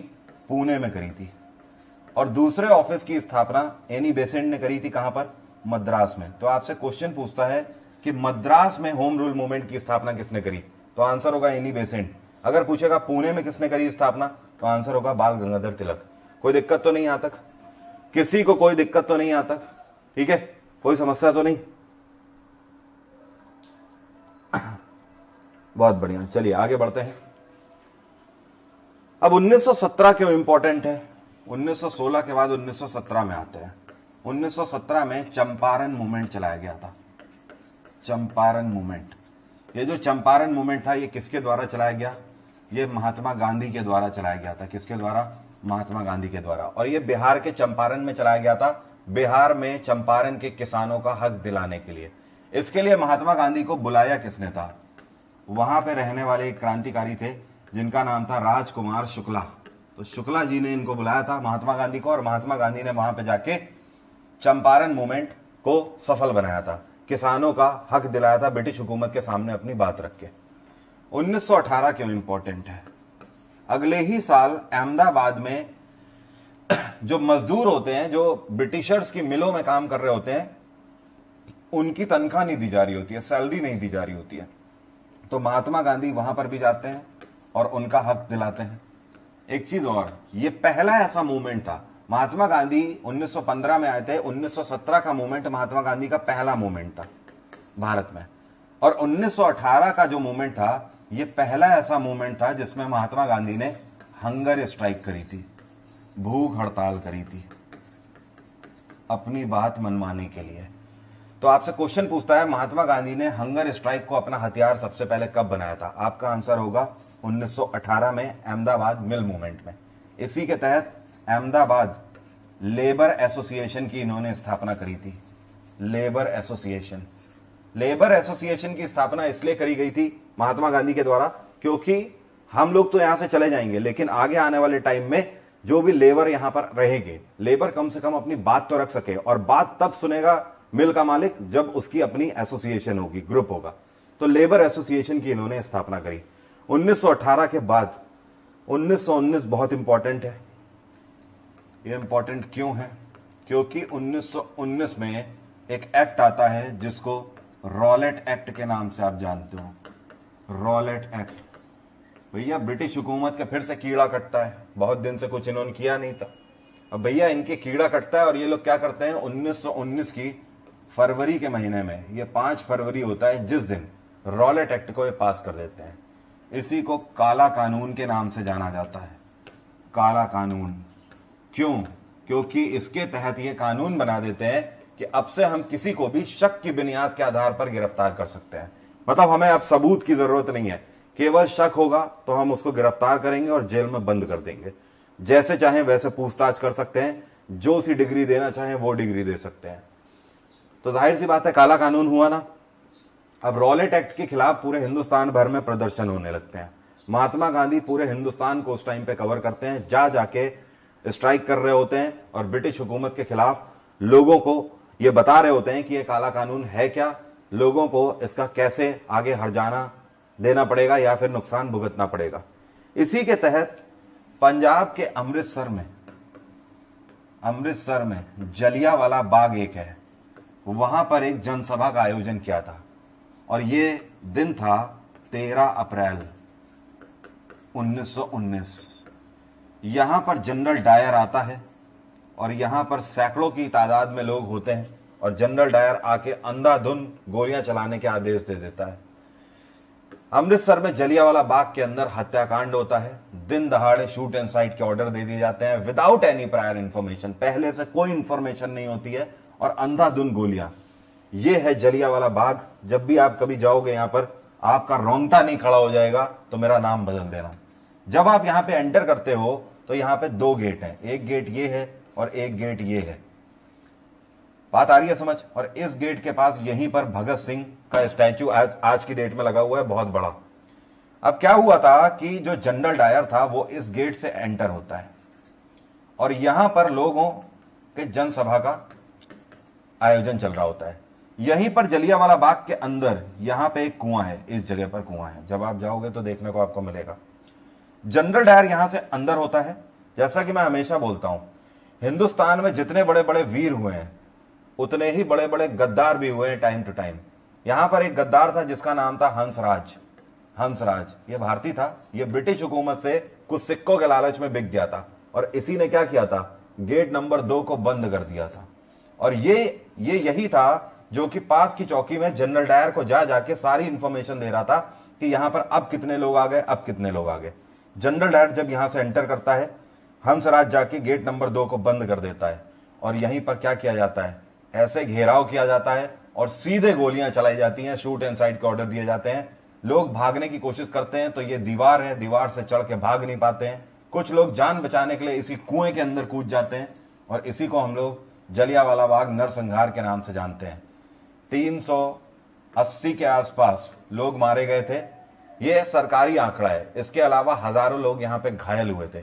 आज भी जब आप जलियांवाला बाग जाओगे तो वहां पर एक म्यूजियम बना हुआ है, अंदर ही छोटा सा म्यूजियम बना हुआ है। उस म्यूजियम में आप देखोगे जब लोगों की लाशें बरामद करी गई थी तो कुर्ते की पॉकेट के अंदर से जो सिक्के निकले थे उन सिक्कों तक में गोलियां लगी हुई थी, मतलब पिचके हुए सिक्के निकले थे। और ये जो कुआं है ना, इससे 27 लाशें निकाली गई थी। लोग अपनी जान बचाने के लिए कुएं में कूद गए और कुएं से लाशें निकाली गई थी। This is called Jallianwala Bagh हत्याकांड या फिर जलियांवाला बाग मैसेसर। ठीक है, बात आई समझ?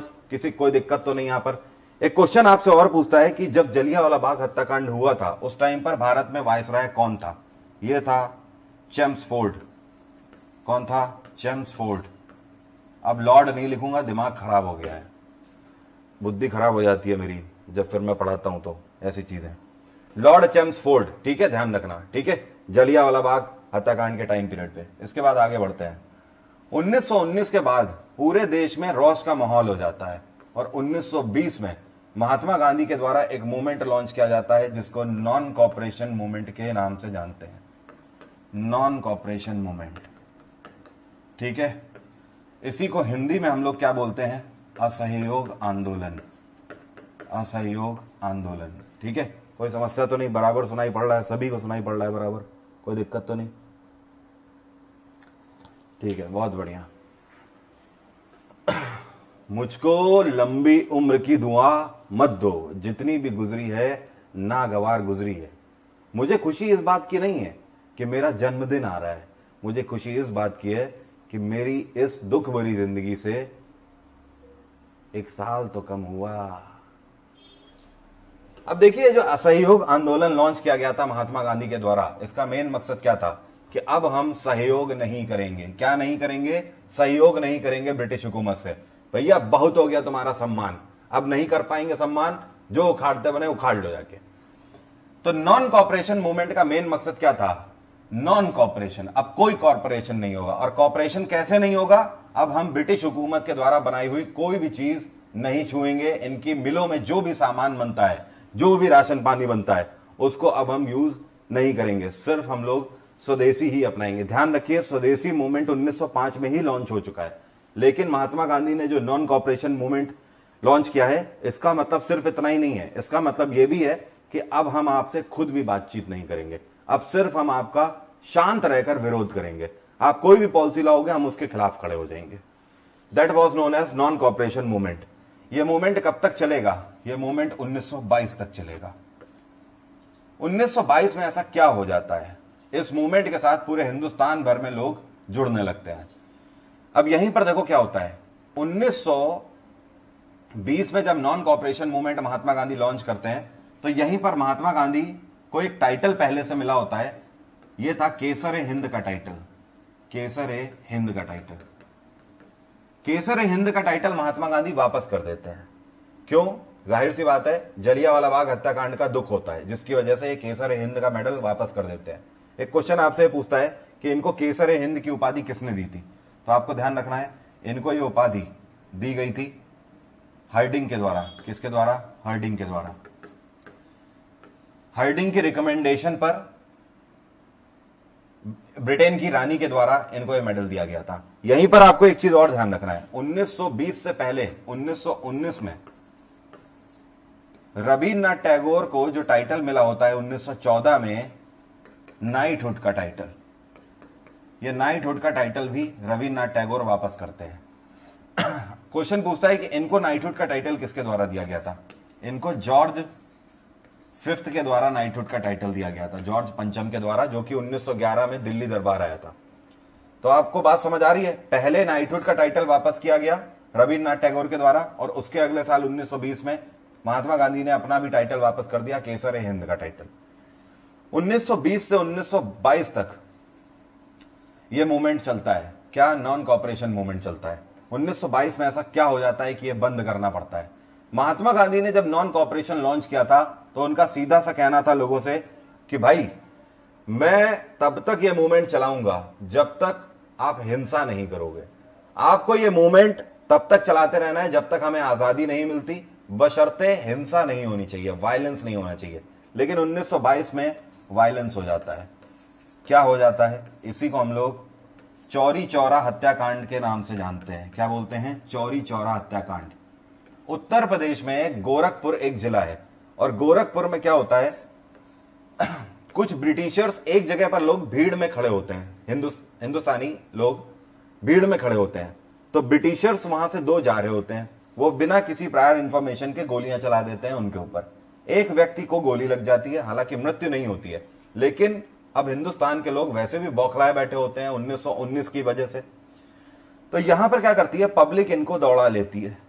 अब ये दौड़ के पहुंच जाते हैं अपने पास की पुलिस चौकी में, और वहीं पर अंदर घुस जाते हैं और सोचते हैं अब कोई भी आ जाए अंदर तो फिर देख लेंगे। लोग क्या करते हैं, पहुंच के इनकी पुलिस चौकी का दरवाजा ही बाहर से बंद कर देते हैं और लगा देते हैं इसमें आग। यहां पर 23 पुलिस वाले, सब ब्रिटिशर होते हैं, सब यहां पर जिंदा जल जाते हैं। इस घटना को हम लोग चौरी चौरा हत्याकांड के नाम से जानते हैं। महात्मा गांधी को जब यह पता लगता है 1922 में, जब यह केस हो जाता है, तो महात्मा गांधी तुरंत नॉन कॉपरेशन मूवमेंट से विड्रॉल कर लेते हैं। वो कहते हैं नॉन कॉपरेशन मूवमेंट बंद, क्योंकि आप लोगों ने वायलेंस किया है, अब मैं इस मूवमेंट को नहीं चला सकता। इसी दौरान कई सारे लीडर्स महात्मा गांधी को मनाने गए थे, सुभाष चंद्र बोस भी गए थे, लेकिन महात्मा गांधी नहीं माने थे, क्योंकि महात्मा गांधी की खास बात थी, उसूलों के पक्के थे। वो एक बार जो कह दिया, फैसला ऑन द स्पॉट। यहीं से नॉन कॉपरेशन मूवमेंट खत्म हो जाता है 1922 से। एक चीज और ध्यान रखना, 1900 19 में एक मूवमेंट चलाया गया था, और जिसको हम लोग खिलाफत मूवमेंट के नाम से जानते हैं। क्या बोलते हैं? खिलाफत मूवमेंट। ये खिलाफत मूवमेंट क्यों चलाया गया था? जैसे भारत में ब्रिटिशर्स राज कर रहे थे, उसी तरीके से ब्रिटिशर्स टर्की में भी राज कर रहे थे, तुर्क में। इन्होंने आधी दुनिया पर राज किया है। ये सब चुरवे और लुटेरे थे। अब भैया टर्की में जब ये राज कर रहे थे तो वहां पर भी ये क्या करते हैं, इन्होंने जैसे भारत में किया था ना, जैसे इन्होंने मराठाओं के साथ किया था, पहले मराठाओं को बीच में तोड़ा, उसके बाद में क्या किया, मराठाओं की जो सबसे बड़ी पोस्ट हुआ करती थी पेशवा, उसको खत्म कर दिया था कि भैया पेशवा की ही सीधे इंपॉर्टेंस खत्म करो, मराठाओं की पावर खत्म हो जाएगी। वहां पर खलीफा का पद चलता था तुर्क में। तो ये लोग क्या कहते हैं, वहां पे मुसलमानों में काफी यूनिटी थी, तो यूनिटी बढ़ती जा रही थी और इनका दबदबा कम होता जा रहा था। तो सीधे से अब एक ही इनके पास आता था, इनको एक ही चीज, डिवाइड एंड रूल। और डिवाइड एंड रूल कैसे आएगा? फाइनली ये क्या करते हैं, वहां पे ये फैसला लेते हैं कि अब से हम खलीफा के पद को ही खत्म कर देंगे। अरे भाई मुसलमान किसकी सुन रहे थे वहां पे? खलीफा की तो सुनते थे, खलीफा ही तो मार्गदर्शन वहां पे मुसलमानों का करता था। लेकिन इन्होंने क्या फैसला लिया, जैसे यहां पे पेशवा की गद्दी को खत्म कर दिया, वैसे ही ये कहते हैं कि हम खलीफा के पद को ही खत्म कर देंगे। अब मुसलमान वहां पे विरोध करने लगते हैं। धीमे धीमे दूसरे देशों में बात फैलती है, भारत में भी बात फैलती है, और जब भारत में बात फैलती है तो भारत के मुसलमान भी उसके खिलाफ हो जाते हैं। पूरे वर्ल्ड में मुसलमानों के द्वारा यह मूवमेंट चलाया गया था, और भारत में इस मूवमेंट को लॉन्च किया जाता है किसके द्वारा? अली बंधुओं के द्वारा। किसके द्वारा? अली ब्रदर्स के द्वारा। ये दो लोग थे, अली ब्रदर्स, जिनके द्वारा इस मूवमेंट को लॉन्च किया गया था। ये कौन कौन थे? मौलाना मोहम्मद अली और शौकत अली। इन्हीं को हम लोग अली बंधु के नाम से जानते हैं, जिनके द्वारा खिलाफत मूवमेंट को भारत में लॉन्च किया गया। अब देखो टर्की में क्या हुआ आगे चल के। किया इन्होंने वही जो ये चाहते थे। टर्की में जब इन्होंने देखा कि मुसलमानों की तो ताकत लगातार बढ़ती चली जा रही है, ये लोग यूनाइट हो रहे हैं पूरे, और केवल यहीं से नहीं पूरे वर्ल्ड में हो रहे हैं यूनाइट, तो इन्होंने क्या किया आगे चल के, फिर से वही किया। जब पोस्ट ना खत्म कर पाओ तो जमीनी आधार पर बांट दो। इन्होंने क्या किया, सीवर्स की ट्रीटी करी, और क्या बोला कि भैया टर्की में डेवलपमेंट तब हो पाएगा जब हम तुर्क को दो हिस्सों में विभाजित करेंगे। जैसे बंगाल को किया था, वैसे ही तुर्की में भी दो हिस्सों में इसको विभाजित कर देते हैं सीवर्स की ट्रीटी के तहत। और फाइनली जब दो हिस्सों में विभाजित किया जाता है टर्की को, तो मुसलमानों की ताकत कम होने लगती है, वहां पर भी लोग बट जाते हैं, जिसकी वजह से इसका फायदा उठा के आनन फानन में 1922 में क्या करते हैं, वहां पे फाइनली खलीफा के पद को खत्म करने में कामयाब हो जाते हैं। जैसे ही खलीफा का पद वहां पे खत्म होता है, टर्की में एक छत्र राज ब्रिटिश हुकूमत का हो जाता है। फिर से बात आ रही है समझ? और जैसे ही खलीफा का पद खत्म होता है, पूरी दुनिया भर से ये जो खिलाफत मूवमेंट चल रहा होता है, ये धीमे धीमे अपने आप शांत हो जाता है। भारत में भी 1922 में शांत हो गया था। तो नॉन कॉपरेशन मूवमेंट जो है 1920 में लागू किया जाता है, और 1922 में चौरी चौरा हत्याकांड की वजह से बंद होता है, और 1919 में जो खिलाफत मूवमेंट शुरू होता है, यह भी 1922 में बंद होता है। किसकी वजह से? क्योंकि टर्की में फाइनली खलीफा का पद खत्म हो जाता है। बात आई समझ? जितने क्वेश्चन बन सकते थे वो मैंने आपको यहां पर समझा दिए। 1922 के बाद 1923 इंपॉर्टेंट है। 23 क्यों इंपॉर्टेंट है? इस साल में स्वराज पार्टी की स्थापना करी जाती है। इसकी स्थापना क्यों करनी पड़ती है? 1922 में जब चौरी चौरा हत्याकांड हो चुका, जो अभी मैंने आपको बताया, उसके बाद हजारों क्रांतिकारियों को जेल में भर दिया जाता है। महात्मा गांधी को भी जेल हो जाती है इसी के तहत। 6 साल की कैद सुनाई गई थी महात्मा गांधी को, लेकिन फिर उनकी तबीयत खराब होने के चलते उनको जल्दी छोड़ दिया गया था। यह वो दौर था जब हिंदुस्तान में बड़े बड़े लीडर्स जेल के अंदर थे। तो जाहिर सी बात है, आजादी लेने के लिए कोई मूवमेंट तो चलना चाहिए। इस टाइम पर बीड़ा उठाया था दो लोगों ने। एक थे सीआर दास, इनको चित्तरंजन दास के नाम से जाना जाता है, और दूसरे थे मोतीलाल नेहरू। ये दो लोग आगे आते हैं और इस मकसद के साथ कि एक पार्टी की स्थापना करते हैं, और उसका नाम रखा जाता है स्वराज पार्टी। स्वराज पार्टी का मकसद यही था कि हमें पूर्ण स्वराज चाहिए, मतलब पूरे भारत को आजाद चाहिए। तो 1923 में स्वराज पार्टी की स्थापना करी गई। इसके बाद आपके लिए इंपॉर्टेंट है 1924। 1924 में एचआरए की स्थापना करी गई थी, हिंदुस्तान रिपब्लिकन एसोसिएशन की स्थापना करी गई। इसकी स्थापना किसके द्वारा करी गई? ध्यान रखिएगा, राम प्रसाद बिस्मिल के द्वारा इसकी स्थापना करी गई। ठीक है, क्यों करी गई इसकी स्थापना? इसका मेन मकसद था, देखो राम प्रसाद बिस्मिल हो गए, चंद्रशेखर आजाद हो गए, ये सब किसको मानने वाले थे? ये सब लाला लाजपत राय, बाल गंगाधर तिलक, बिपिन चंद्र पाल, इन सबको मानने वाले थे। मतलब ये सब एक्सट्रीमिस्ट लीडर की कैटेगरी में आते थे। ठीक है, युवा वर्ग था, गर्म खून था, और इनका एक ही मकसद था कि ब्रिटिश हुकूमत को वैसा ही ताबड़तोड़ जवाब देंगे जैसे ये साले हमसे बात करते हैं। तो यहां पर इस बिहाफ पर फैसला लिया गया कि ब्रिटिश हुकूमत के खिलाफ हमें वेपन्स चाहिए, हथियार चाहिए। और ये हथियार कहां से आएंगे? पैसे से आएंगे, चंदे से आएंगे। पैसा कहां से आएगा? इन्हीं को लूटो, इन्हीं को लूटो, ये साले हमारा देश लूटे, इन्हीं को लूट लो। तो फाइनली फैसला लिया जाता है कि काकोरी के पास से अंग्रेजों की ट्रेन निकलनी है। काकोरी के पास से जो ट्रेन निकलेगी उसमें अंग्रेजों का खजाना जा रहा है, उसी खजाने को लूटेंगे, उसी से हथियार लेंगे और उसी से इनको धरेंगे तबीयत से। इसके तहत एचआरए की स्थापना करी जाती है राम प्रसाद बिस्मिल के द्वारा। ये जो स्थापना करी जाती है ये कहां करी जाती है? ध्यान रखिएगा, वेन्यू कानपुर में स्थापना करी जाती है, उत्तर प्रदेश के। आवाज मेरी पहुंच रही है आप तक या नहीं पहुंच रही है? बताइए जल्दी से, पहुंच रही है या नहीं पहुंच रही है? बिल्कुल सही, बहुत बढ़िया।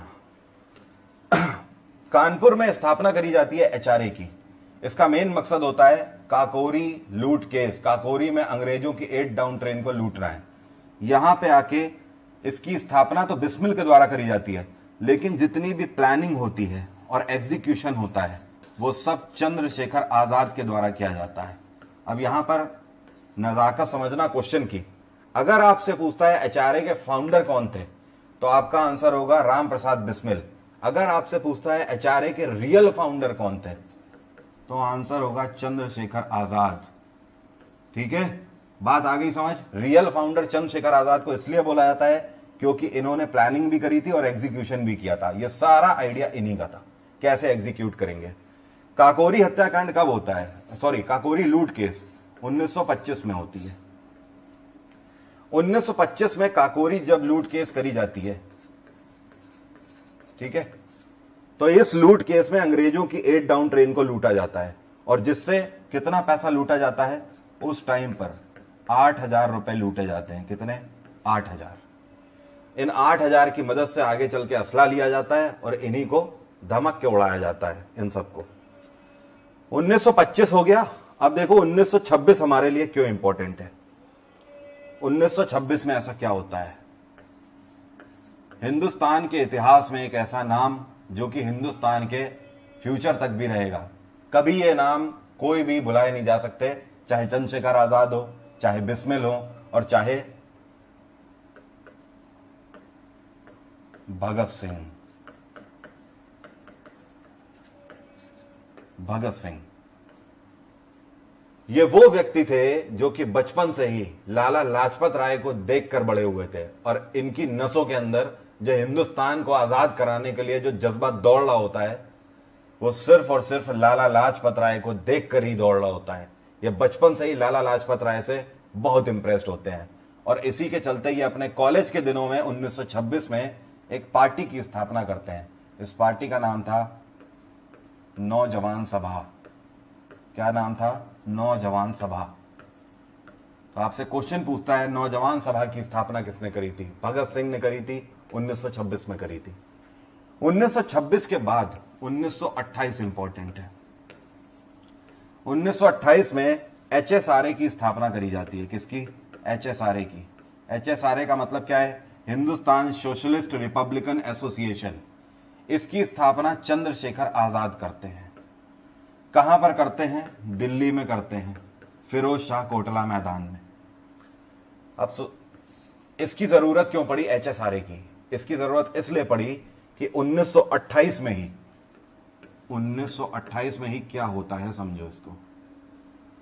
1928 में भारत में आता है साइमन कमीशन। इंग्लैंड से एक साइमन कमीशन भेजा जाता है भारत, मतलब एक ग्रुप आता है लोगों का। इनका मेन मकसद होता है, क्योंकि भैया अब ये देख रहे होते हैं कि यार हमारी तो यार कोई अब बात हिंदुस्तान में मान ही नहीं रहा। अब हिंदुस्तान पे वो दौर तो रहा नहीं कि कोई भी कानून बना दो, अब लोग यहां पे विरोध करते हैं। तो इन्होंने कहा कि जब ये लोग कानून ही मान रहे हैं तो एक काम किया जाए, क्यों ना कानून ही बना के दे दिया जाए। अब जो करेंगे लीगली करेंगे, और लीगली कैसे करेंगे? क्यों ना हिंदुस्तान का कॉन्स्टिट्यूशन लिख दिया जाए। और कॉन्स्टिट्यूशन लिखेगा कौन? हिंदुस्तानी तो लिख नहीं पाएंगे, लिखेंगे तो हम ही, और हम वो लिखेंगे जो हम चाहते हैं। उसके बाद हम जो चाहेंगे वो मनमानी करेंगे। ये जब हमसे कहेंगे हिंदुस्तानी लोग कि ये कैसे कर रहे हो, तो इनको वही किताब खोल के दिखा देंगे, देखो किताब में लिखा हुआ है, अब बताओ क्या कर लोगे। तो भैया इस मकसद से साइमन कमीशन भारत आया था। इनका कहना था कि पूरे हिंदुस्तान में हम कमियां ढूंढेंगे कहां कहां पर है, और उन कमियों को हम लोग कॉन्स्टिट्यूशन में पैच करने की कोशिश करेंगे और फिर कॉन्स्टिट्यूशन भारत का लिखेंगे। जब ये साइमन कमीशन भारत में आता है तो लाहौर जेल में उतरता है। लाहौर जेल के सामने लाहौर स्टेशन होता है, वहां पर लाहौर स्टेशन में उतरता है, और वहीं पर लाला लाजपत राय जो होते हैं वो इसी के खिलाफ प्रदर्शन कर रहे होते हैं। इसी मूवमेंट पे साइमन गो बैक के नारे लगाए गए थे, साइमन गो बैक के, ठीक है।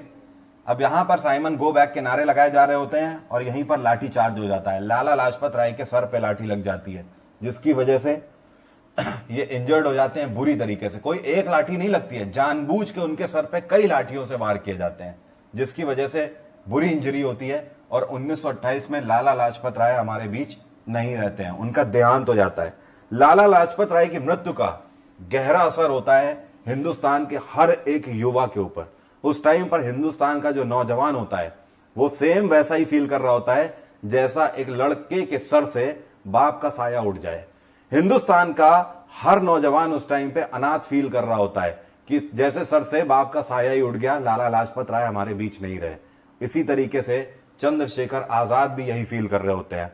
आजाद तो चुप बैठने वाले थे ही नहीं, और आजाद क्या करते हैं, HSRA की स्थापना करते हैं, हिंदुस्तान सोशलिस्ट रिपब्लिकन एसोसिएशन, और इसका एक ही मकसद होता है कि अब लाला लाजपत राय की मृत्यु का बदला लेंगे।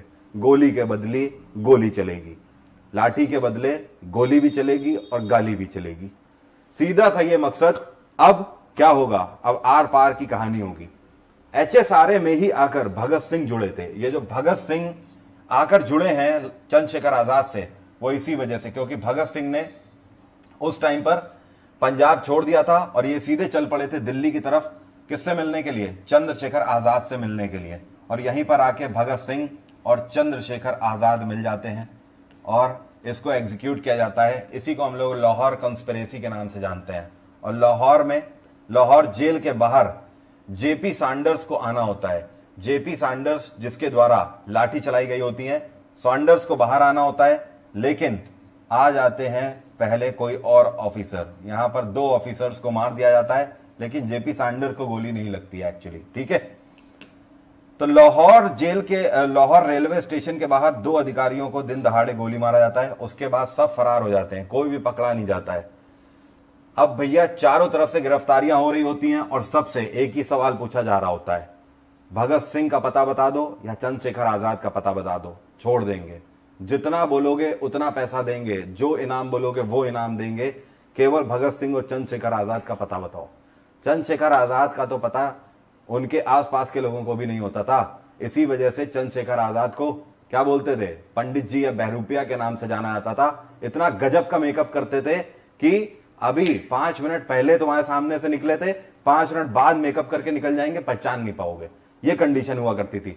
तभी तो बोलते थे आजाद था, आजाद हूं, आजाद रहूंगा, और जीवन भर आजाद ही रहे। ब्रिटिश हुकूमत की नाक के नीचे से कब किसको छुड़ा के ले जाते थे पता नहीं कितने बार। तो इससे पहले कई क्रांतिकारियों को जेलों से छुड़ा कर ले गए थे। जेल के अंदर दिन दहाड़े कट्टा लगा के निकाल ले जाते थे अपने लोगों को, कोई उखाड़ नहीं पाता था कुछ। अंग्रेजों की नाक के नीचे से 4-4 अधिकारी सामने लग जाते थे, लेकिन बीच से कटा उठा के ऐसे निकल जाते थे ना कि वो देखते रह जाते थे, दंग रह जाते थे। बहुमुखी प्रतिभा के धनी थे और एक ऐसे व्यक्ति थे जो कि जमीन से बहुत ज्यादा जुड़े हुए थे। अपने साथ जुड़े हर एक क्रांतिकारी का ख्याल भी रखते थे, लेकिन कोई पकड़ नहीं पाया पूरी जिंदगी भर। ब्रिटिश हुकूमत को पता था ये सब कुछ रुक सकता है केवल आजाद मिल जाए तो, लेकिन आजाद कहां मिलने वाले, लोगों को पता ही नहीं था। तो लोगों के मुंह खोलने की बात क्या। क्रांतिकारियों के ऊपर सितम हो रहा था, लगातार जेलों के अंदर टॉर्चर चल रहा था, लगातार बेहिसाब डंडे बरस रहे थे, लाठियां चल रही थी, बेहिसाब जुल्म हो रहा था। सिर्फ एक ही सवाल, भगत सिंह का पता बता दो, आजाद का पता बता दो, छोड़ देंगे। कोई कुछ नहीं कर पाता है। फाइनली भगत सिंह यहां पर ये सोचते हैं कि इस टाइम पर मेरा सरेंडर करना सही होगा। अगर मैं सरेंडर इस टाइम पे कर देता हूं तो पूरे हिंदुस्तान में जो जितना भी नौजवान है इस टाइम पर मेरे साथ जुड़ जाएगा, क्योंकि अब ये वो दौर था जब भगत सिंह को पूरा हिंदुस्तान जान चुका था कि भगत सिंह ने लाला लाजपत राय की मृत्यु का बदला लिया है गोली चलाकर। चंद्रशेखर आजाद रोकते हैं, कहते हैं भगत, इस देश को तुम्हारे जैसे क्रांतिकारी की जरूरत है, अभी तुम सरेंडर ना करो। लेकिन भगत सिंह सोच चुके थे, जाहिर सी बात है उनका यह सोचना था कि जब मैं सरेंडर कर दूंगा तो कुछ दिन के बाद जेल से बाहर आ जाऊंगा, लेकिन उस टाइम पर मेरे साथ हिंदुस्तान का कितना बड़ा युवा वर्ग होगा जो कि आगे चल के आजादी के लिए क्या कर सकता है, बहुत बड़ी क्रांति बहुत कम टाइम में ला सकता है। लेकिन यहां पर क्या होता है आगे सुनो। 1929 में भगत सिंह के द्वारा सरेंडर कर दिया जाता है। जब सरेंडर किया जाता है, असेंबली में लीफलेट्स और धुएं वाले बम फेंके जाते हैं और सरेंडर कर दिया जाता है। जब सरेंडर कर दिया जाता है तो इसके बाद भगत सिंह के ऊपर केस चलता है। जब केस चलता है तो देखो केस इतना बड़ा नहीं होता है। क्यों नहीं होता है? क्योंकि लाहौर कंस्पिरेसी जो हुई होती है उसके लिए किसी के पास कोई सबूत नहीं होते हैं, किसी ने भगत सिंह को देखा नहीं होता है। कोई ये बोल दे सामने से कि मैंने भगत सिंह को देखा था गोली चलाते हुए, तो जाहिर सी बात है भगत सिंह को पता था, चंद्रशेखर आजाद को पता था कि भगत सिंह को मौत की थी तो सजा होनी नहीं है। सजा जो होगी वो जेल की होगी कुछ दिनों की। क्योंकि वो किस लिए होगी? क्योंकि असेंबली में धुएं वाले बम फेंके हैं जिससे किसी की मृत्यु नहीं हुई है, इस वजह से कुछ दिन की जेल होगी। लेकिन ब्रिटिश हुकूमत तो पहले ही बौखलाई हुई बैठी होती है, एक बार भगत सिंह या आजाद हाथ लग जाए। ब्रिटिश हुकूमत आपस में ही जुडिशरी का जो पैनल होता है उनको बोल देते हैं कि ये व्यक्ति नहीं छूटना चाहिए, कुछ भी करो, सिर्फ फांसी के फंदे तक जाना चाहिए। अभी तक किसी को खबर नहीं होती है कि आगे इन लोगों की मंशा क्या है, ये लोग करने क्या वाले होते हैं। और आगे चल के धीमे धीमे केस को लंबा खींचा जाता है जानबूझ के, और लंबा खींचते खींचते एक व्यक्ति को तोड़ लिया जाता है। फिर से हिंदुस्तान को एक गद्दार मिलता है जो कि भगत सिंह के खिलाफ स्टेटमेंट दे देता है, और यहीं से भगत सिंह को फांसी की सजा सुना दी जाती है और डेट मुकर्रर करी जाती है 24 मार्च 1931। लेकिन 24 मार्च 1931 से पहले ही 23 मार्च 1931 को भगत सिंह को फांसी दे दी जाती है। एक क्वेश्चन पूछता है कि भगत सिंह को जिस दिन फांसी लगी थी उस दिन भगत सिंह कहां के राइटर की, कहां के रेवोल्यूशनरी की किताब पढ़ रहे थे? तो आपको ध्यान रखना है, रशियन रेवोल्यूशनरी की किताब पढ़ रहे थे, लेनिन की किताब वो पढ़ रहे थे। ठीक है, भगत सिंह। एक क्वेश्चन और पूछता है, भगत सिंह को जब फांसी लगने जा रही थी तो उनकी किताब में कितने पन्ने बचे हुए थे जो वो पढ़ना चाहते थे? 4 पन्ने बचे हुए थे जो कि वो पढ़ना चाहते थे। ओके, जब भगत सिंह को फांसी लगने जा रही थी तो जब जेलर आता है, कहता है भगत सिंह चलो, तो भगत सिंह को पता होता है कि टाइम आ गया है, और भगत सिंह मुस्कुरा के नजर उठाते हैं और कहते हैं अगर इजाजत हो तो कुछ पन्ने बचे हुए हैं, ये पढ़ सकता हूं।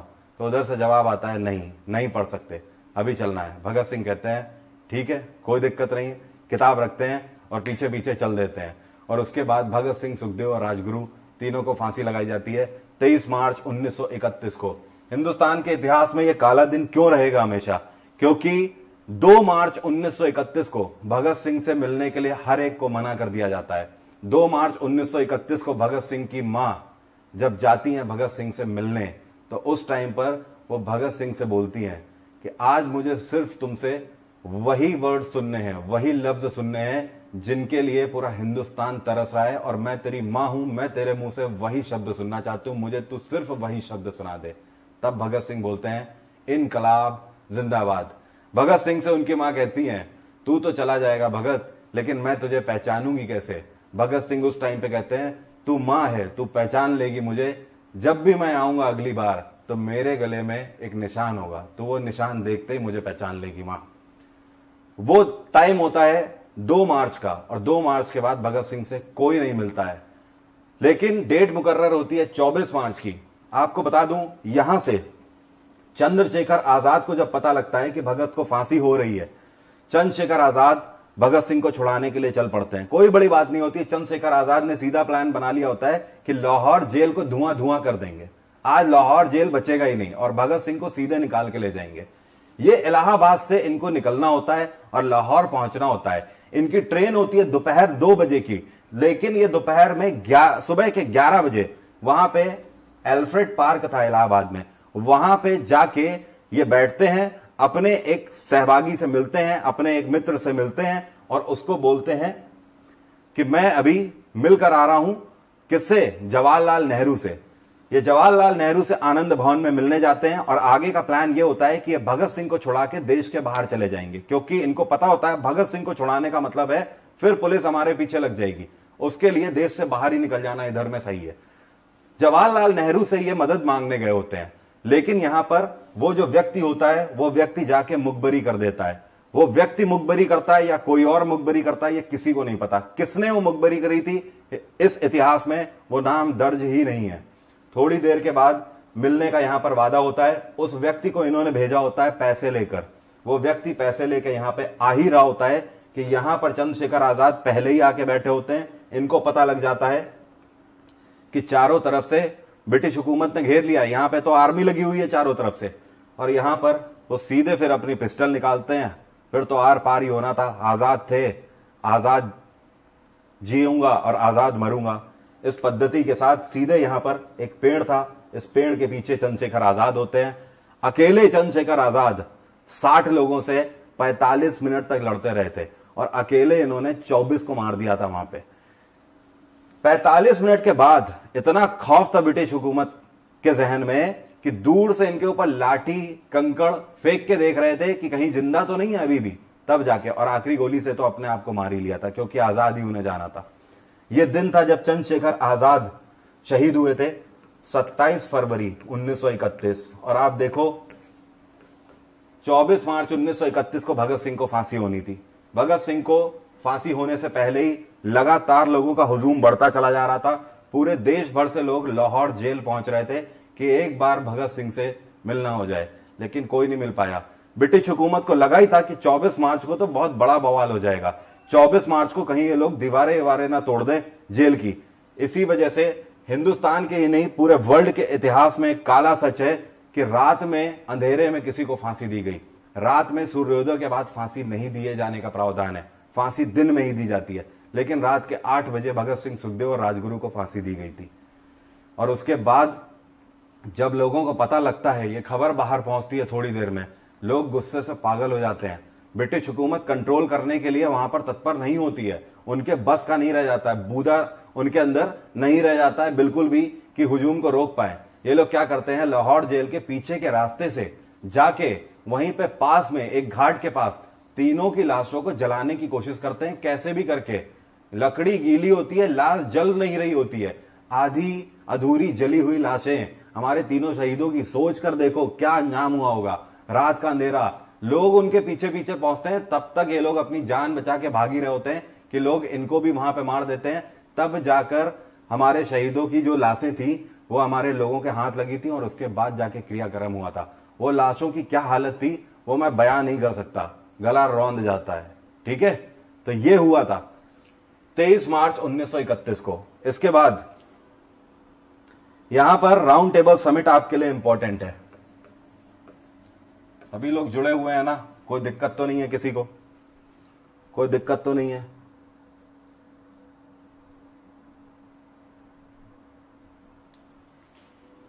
इसके बाद देखिए राउंड टेबल समिट आता है।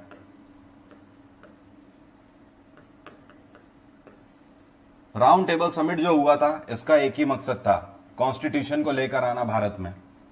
1930, 1931 और 1932 3 साल 3 राउंड टेबल समिट हुए थे। 30, 31 और 32। क्वेश्चन देखो कैसे बनते हैं। 1930 में जो पहला राउंड टेबल था इसमें सबसे ज्यादा लोगों ने पार्ट लिया था, 87 लोगों ने इसमें हिस्सा लिया था। लेकिन किसने पार्ट नहीं लिया था? कांग्रेस ने यहां पर पार्ट नहीं लिया था। इसकी भी अपनी कहानी है, लेकिन इसकी कहानी मैं कभी और आपको सुनाऊंगा। ये आज सुनाऊंगा तो कवर ही नहीं होगा कुछ। इतिहास क्योंकि इतना छोटा नहीं है, बहुत बड़ा है। इसके पीछे भी अपनी ही अलग ही कहानी थी, तीनों राउंड टेबल समिट की। काफी इंटरेस्टिंग कहानी है इसके पीछे। लेकिन आपको इतना ध्यान रखना है, कांग्रेस ने इसको बायकॉट कर दिया था। तो क्वेश्चन पूछता है कांग्रेस ने किस मीटिंग को बायकॉट किया था? पहली मीटिंग को, राउंड टेबल समिट फर्स्ट को। दूसरी मीटिंग को कांग्रेस ने ज्वाइन किया था और महात्मा गांधी कांग्रेस का यहां पर फेस थे। महात्मा गांधी ने कांग्रेस को रिप्रेजेंट किया था। साथ में सरोजिनी नायडू ने भी भारत की महिलाओं को रिप्रेजेंट किया था। तीसरी मीटिंग में किसने ज्वाइन नहीं किया था? मोहम्मद अली जिन्ना ने ज्वाइन नहीं किया था, ठीक है, मोहम्मद अली जिन्ना ने ज्वाइन नहीं किया था इसको। और किसने नहीं ज्वाइन किया? कांग्रेस ने फिर नहीं ज्वाइन किया। तो मतलब कांग्रेस ने सिर्फ दूसरा वाला मीटिंग ज्वाइन किया था, 1931 वाली मीटिंग ज्वाइन करी थी, ना ही पहली ज्वाइन करी और ना ही तीसरी ज्वाइन करी थी। तीनों मीटिंग किसने ज्वाइन करी थी? बी आर अम्बेडकर ने ज्वाइन करी थी। किसने? आपसे क्वेश्चन पूछता है वो व्यक्ति जिन्होंने तीनों राउंड टेबल समिट अटेंड किए थे, बी आर अम्बेडकर।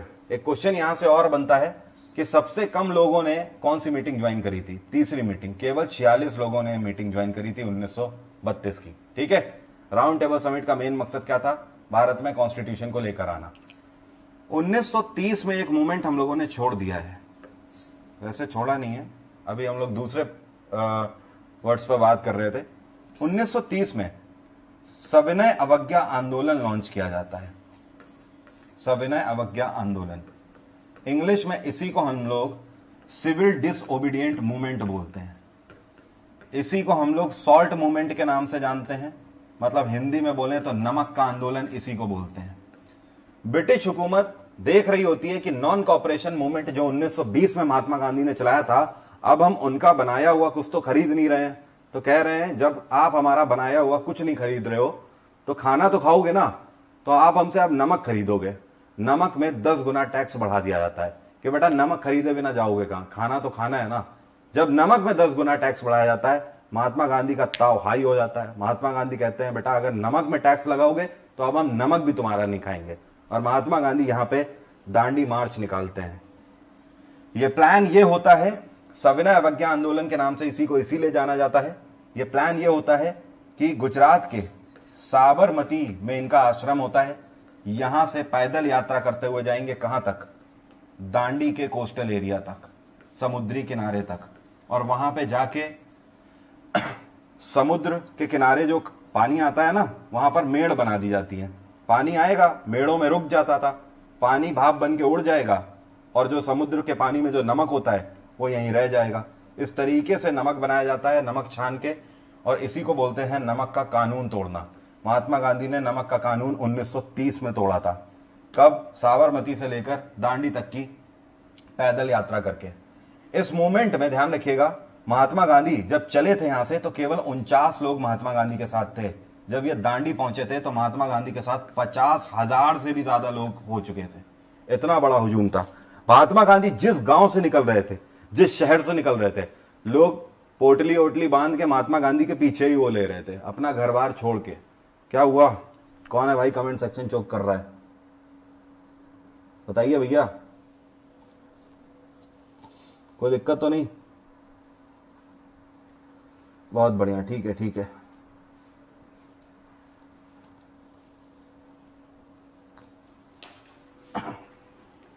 क्लियर?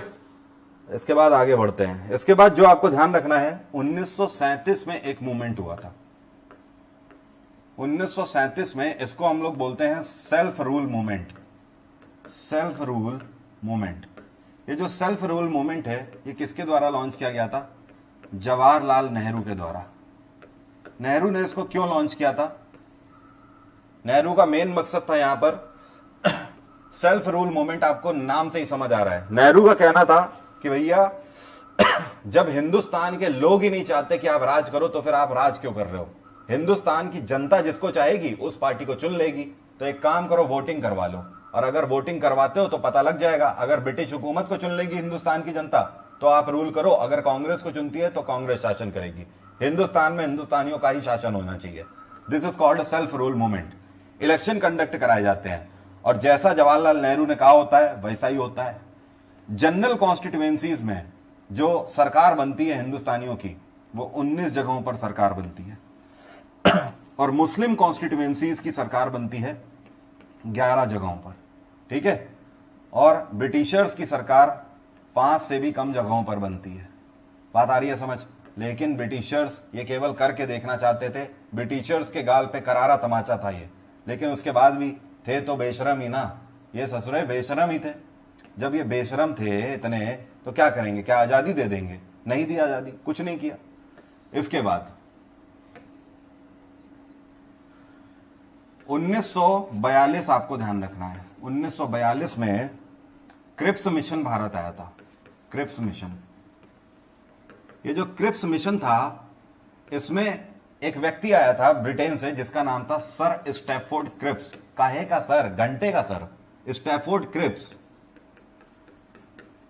तो भैया ये जो स्टैफोर्ड क्रिप्स आया था, ये कांग्रेस के सामने क्या कहता है? ये कहता है कि क्योंकि वर्ल्ड वॉर सेकेंड स्टार्ट हो चुका था 1939 से और 1945 तक चला था वर्ल्ड वॉर सेकेंड।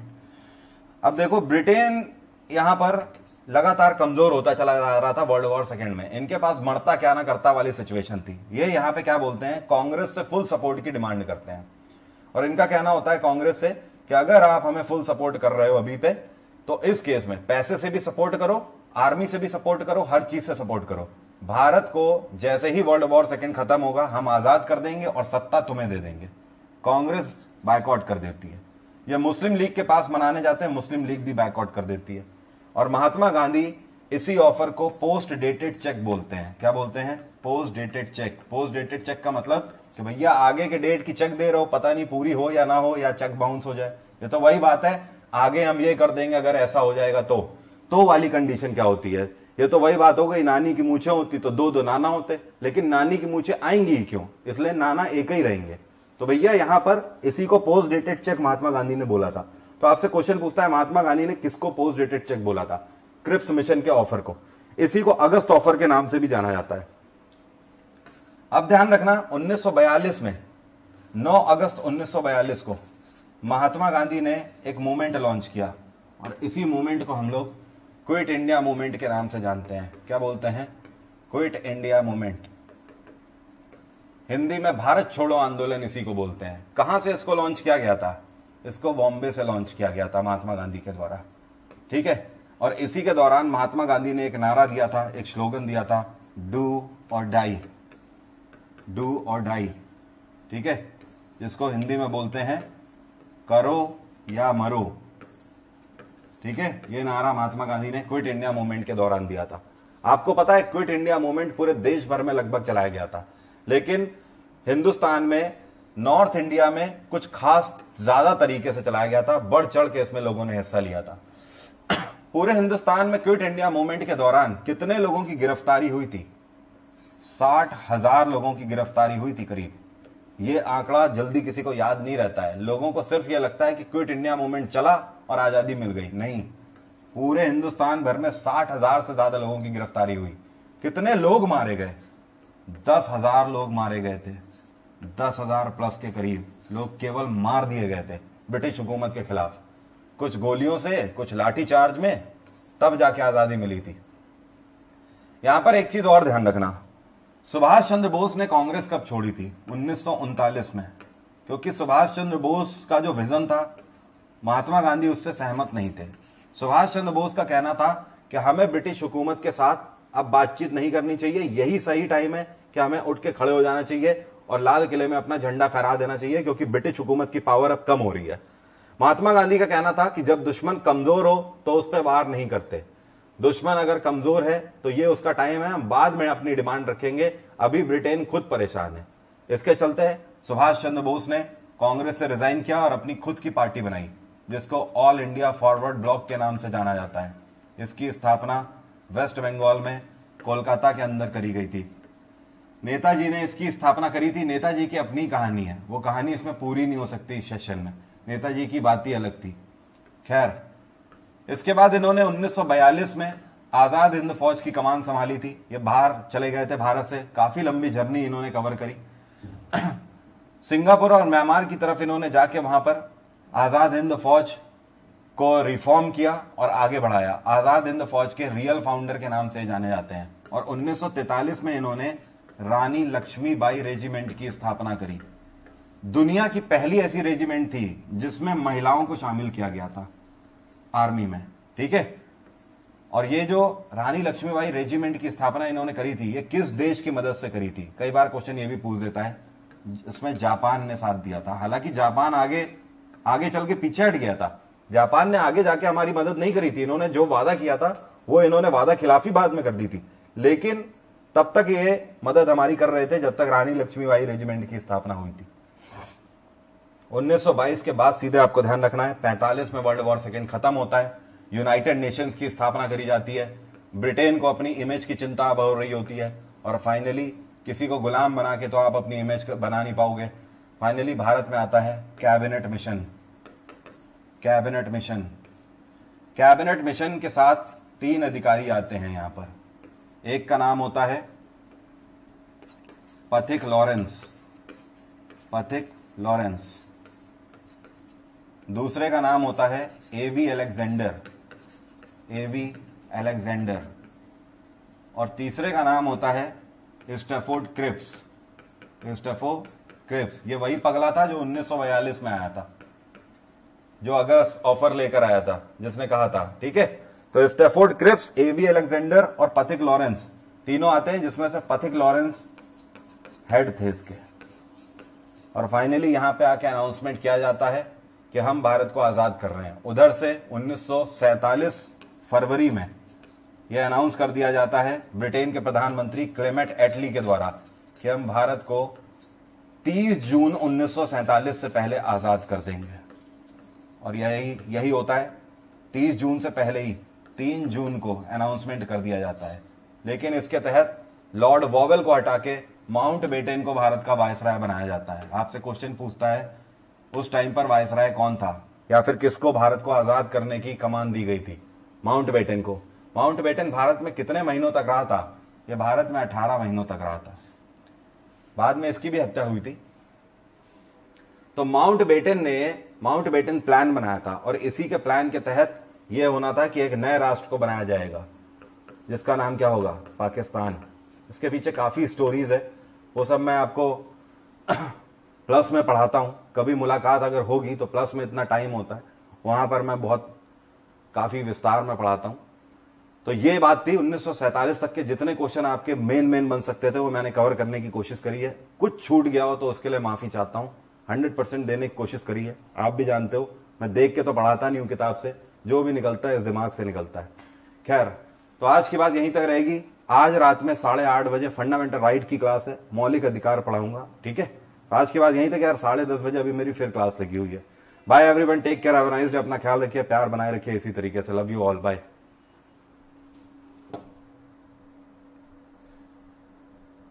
कोई दिक्कत तो नहीं? अरे हाँ, एक चीज और ध्यान रखो, एक चीज आप लोग और ध्यान रखो। क्या बोलते हैं, आज शाम को 5 बजे, कल रात का वीडियो देखो जिसमें मैं आपको अनाउंस करने आया था कि मैं सुबह क्लास लूंगा, कल शाम को नहीं ले पाया था। वहां पे मैंने आपको बताया था आज शाम को 5 बजे 5 PM मेरी स्पेशल क्लास है करंट अफेयर की। जो लोग पढ़ना चाहते हैं आ जाना, करंट अफेयर की क्लास पढ़ना। ये कहाँ हो रही है? अनअकैडमी में हो रही है। फ्री स्पेशल क्लास है, बिल्कुल फ्री है, आप लोग इसको पढ़ सकते हो। इसका लिंक उसी वीडियो, शाम वाले वीडियो के डिस्क्रिप्शन में है, ठीक है, तो वहां से देख लेना। अनलॉक कोड मांगेगा, तो अनलॉक कोड डाल देना वरुण 777, इससे आपकी क्लास खुल जाएगी। हमेशा आपको अनअकैडमी पे जब भी मेरी क्लास देखनी हो तो वरुण 777 डालना, आपकी क्लास खुल जाएगी, ठीक है। मेरा अनअकैडमी में एक स्टैटिक जीके का भी कोर्स आने वाला है, आप लोग इसको ज्वाइन कर सकते हो, लेकिन ये पेड है, इसके लिए सब्सक्रिप्शन लेना पड़ेगा। इस कोड को लगाओगे तो 10% का डिस्काउंट आपको मिल जाएगा, या फिर आप फुल कोर्स भी मेरा जीएस का ले सकते हो अनअकैडमी पर, ठीक है। आज की बात यहीं तक रहेगी। बाकी शाम को यूट्यूब पे फिर मुलाकात होगी 8:30 बजे, 8:30 PM शार्प आज मुलाकात होगी। फंडामेंटल राइट, मौलिक अधिकार आपको पता लगेंगे कि हमारे संविधान के तहत हमारे क्या क्या अधिकार है, ठीक है।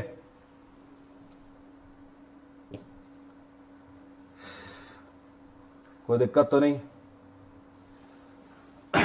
बस जज्बे के साथ लगे रहो, पेपर निकलेगा। वो एक दिन आता है जब पेपर निकलता है, कलम भी सही चलती है, क्वेश्चन भी सही फंसते हैं, ठीक है।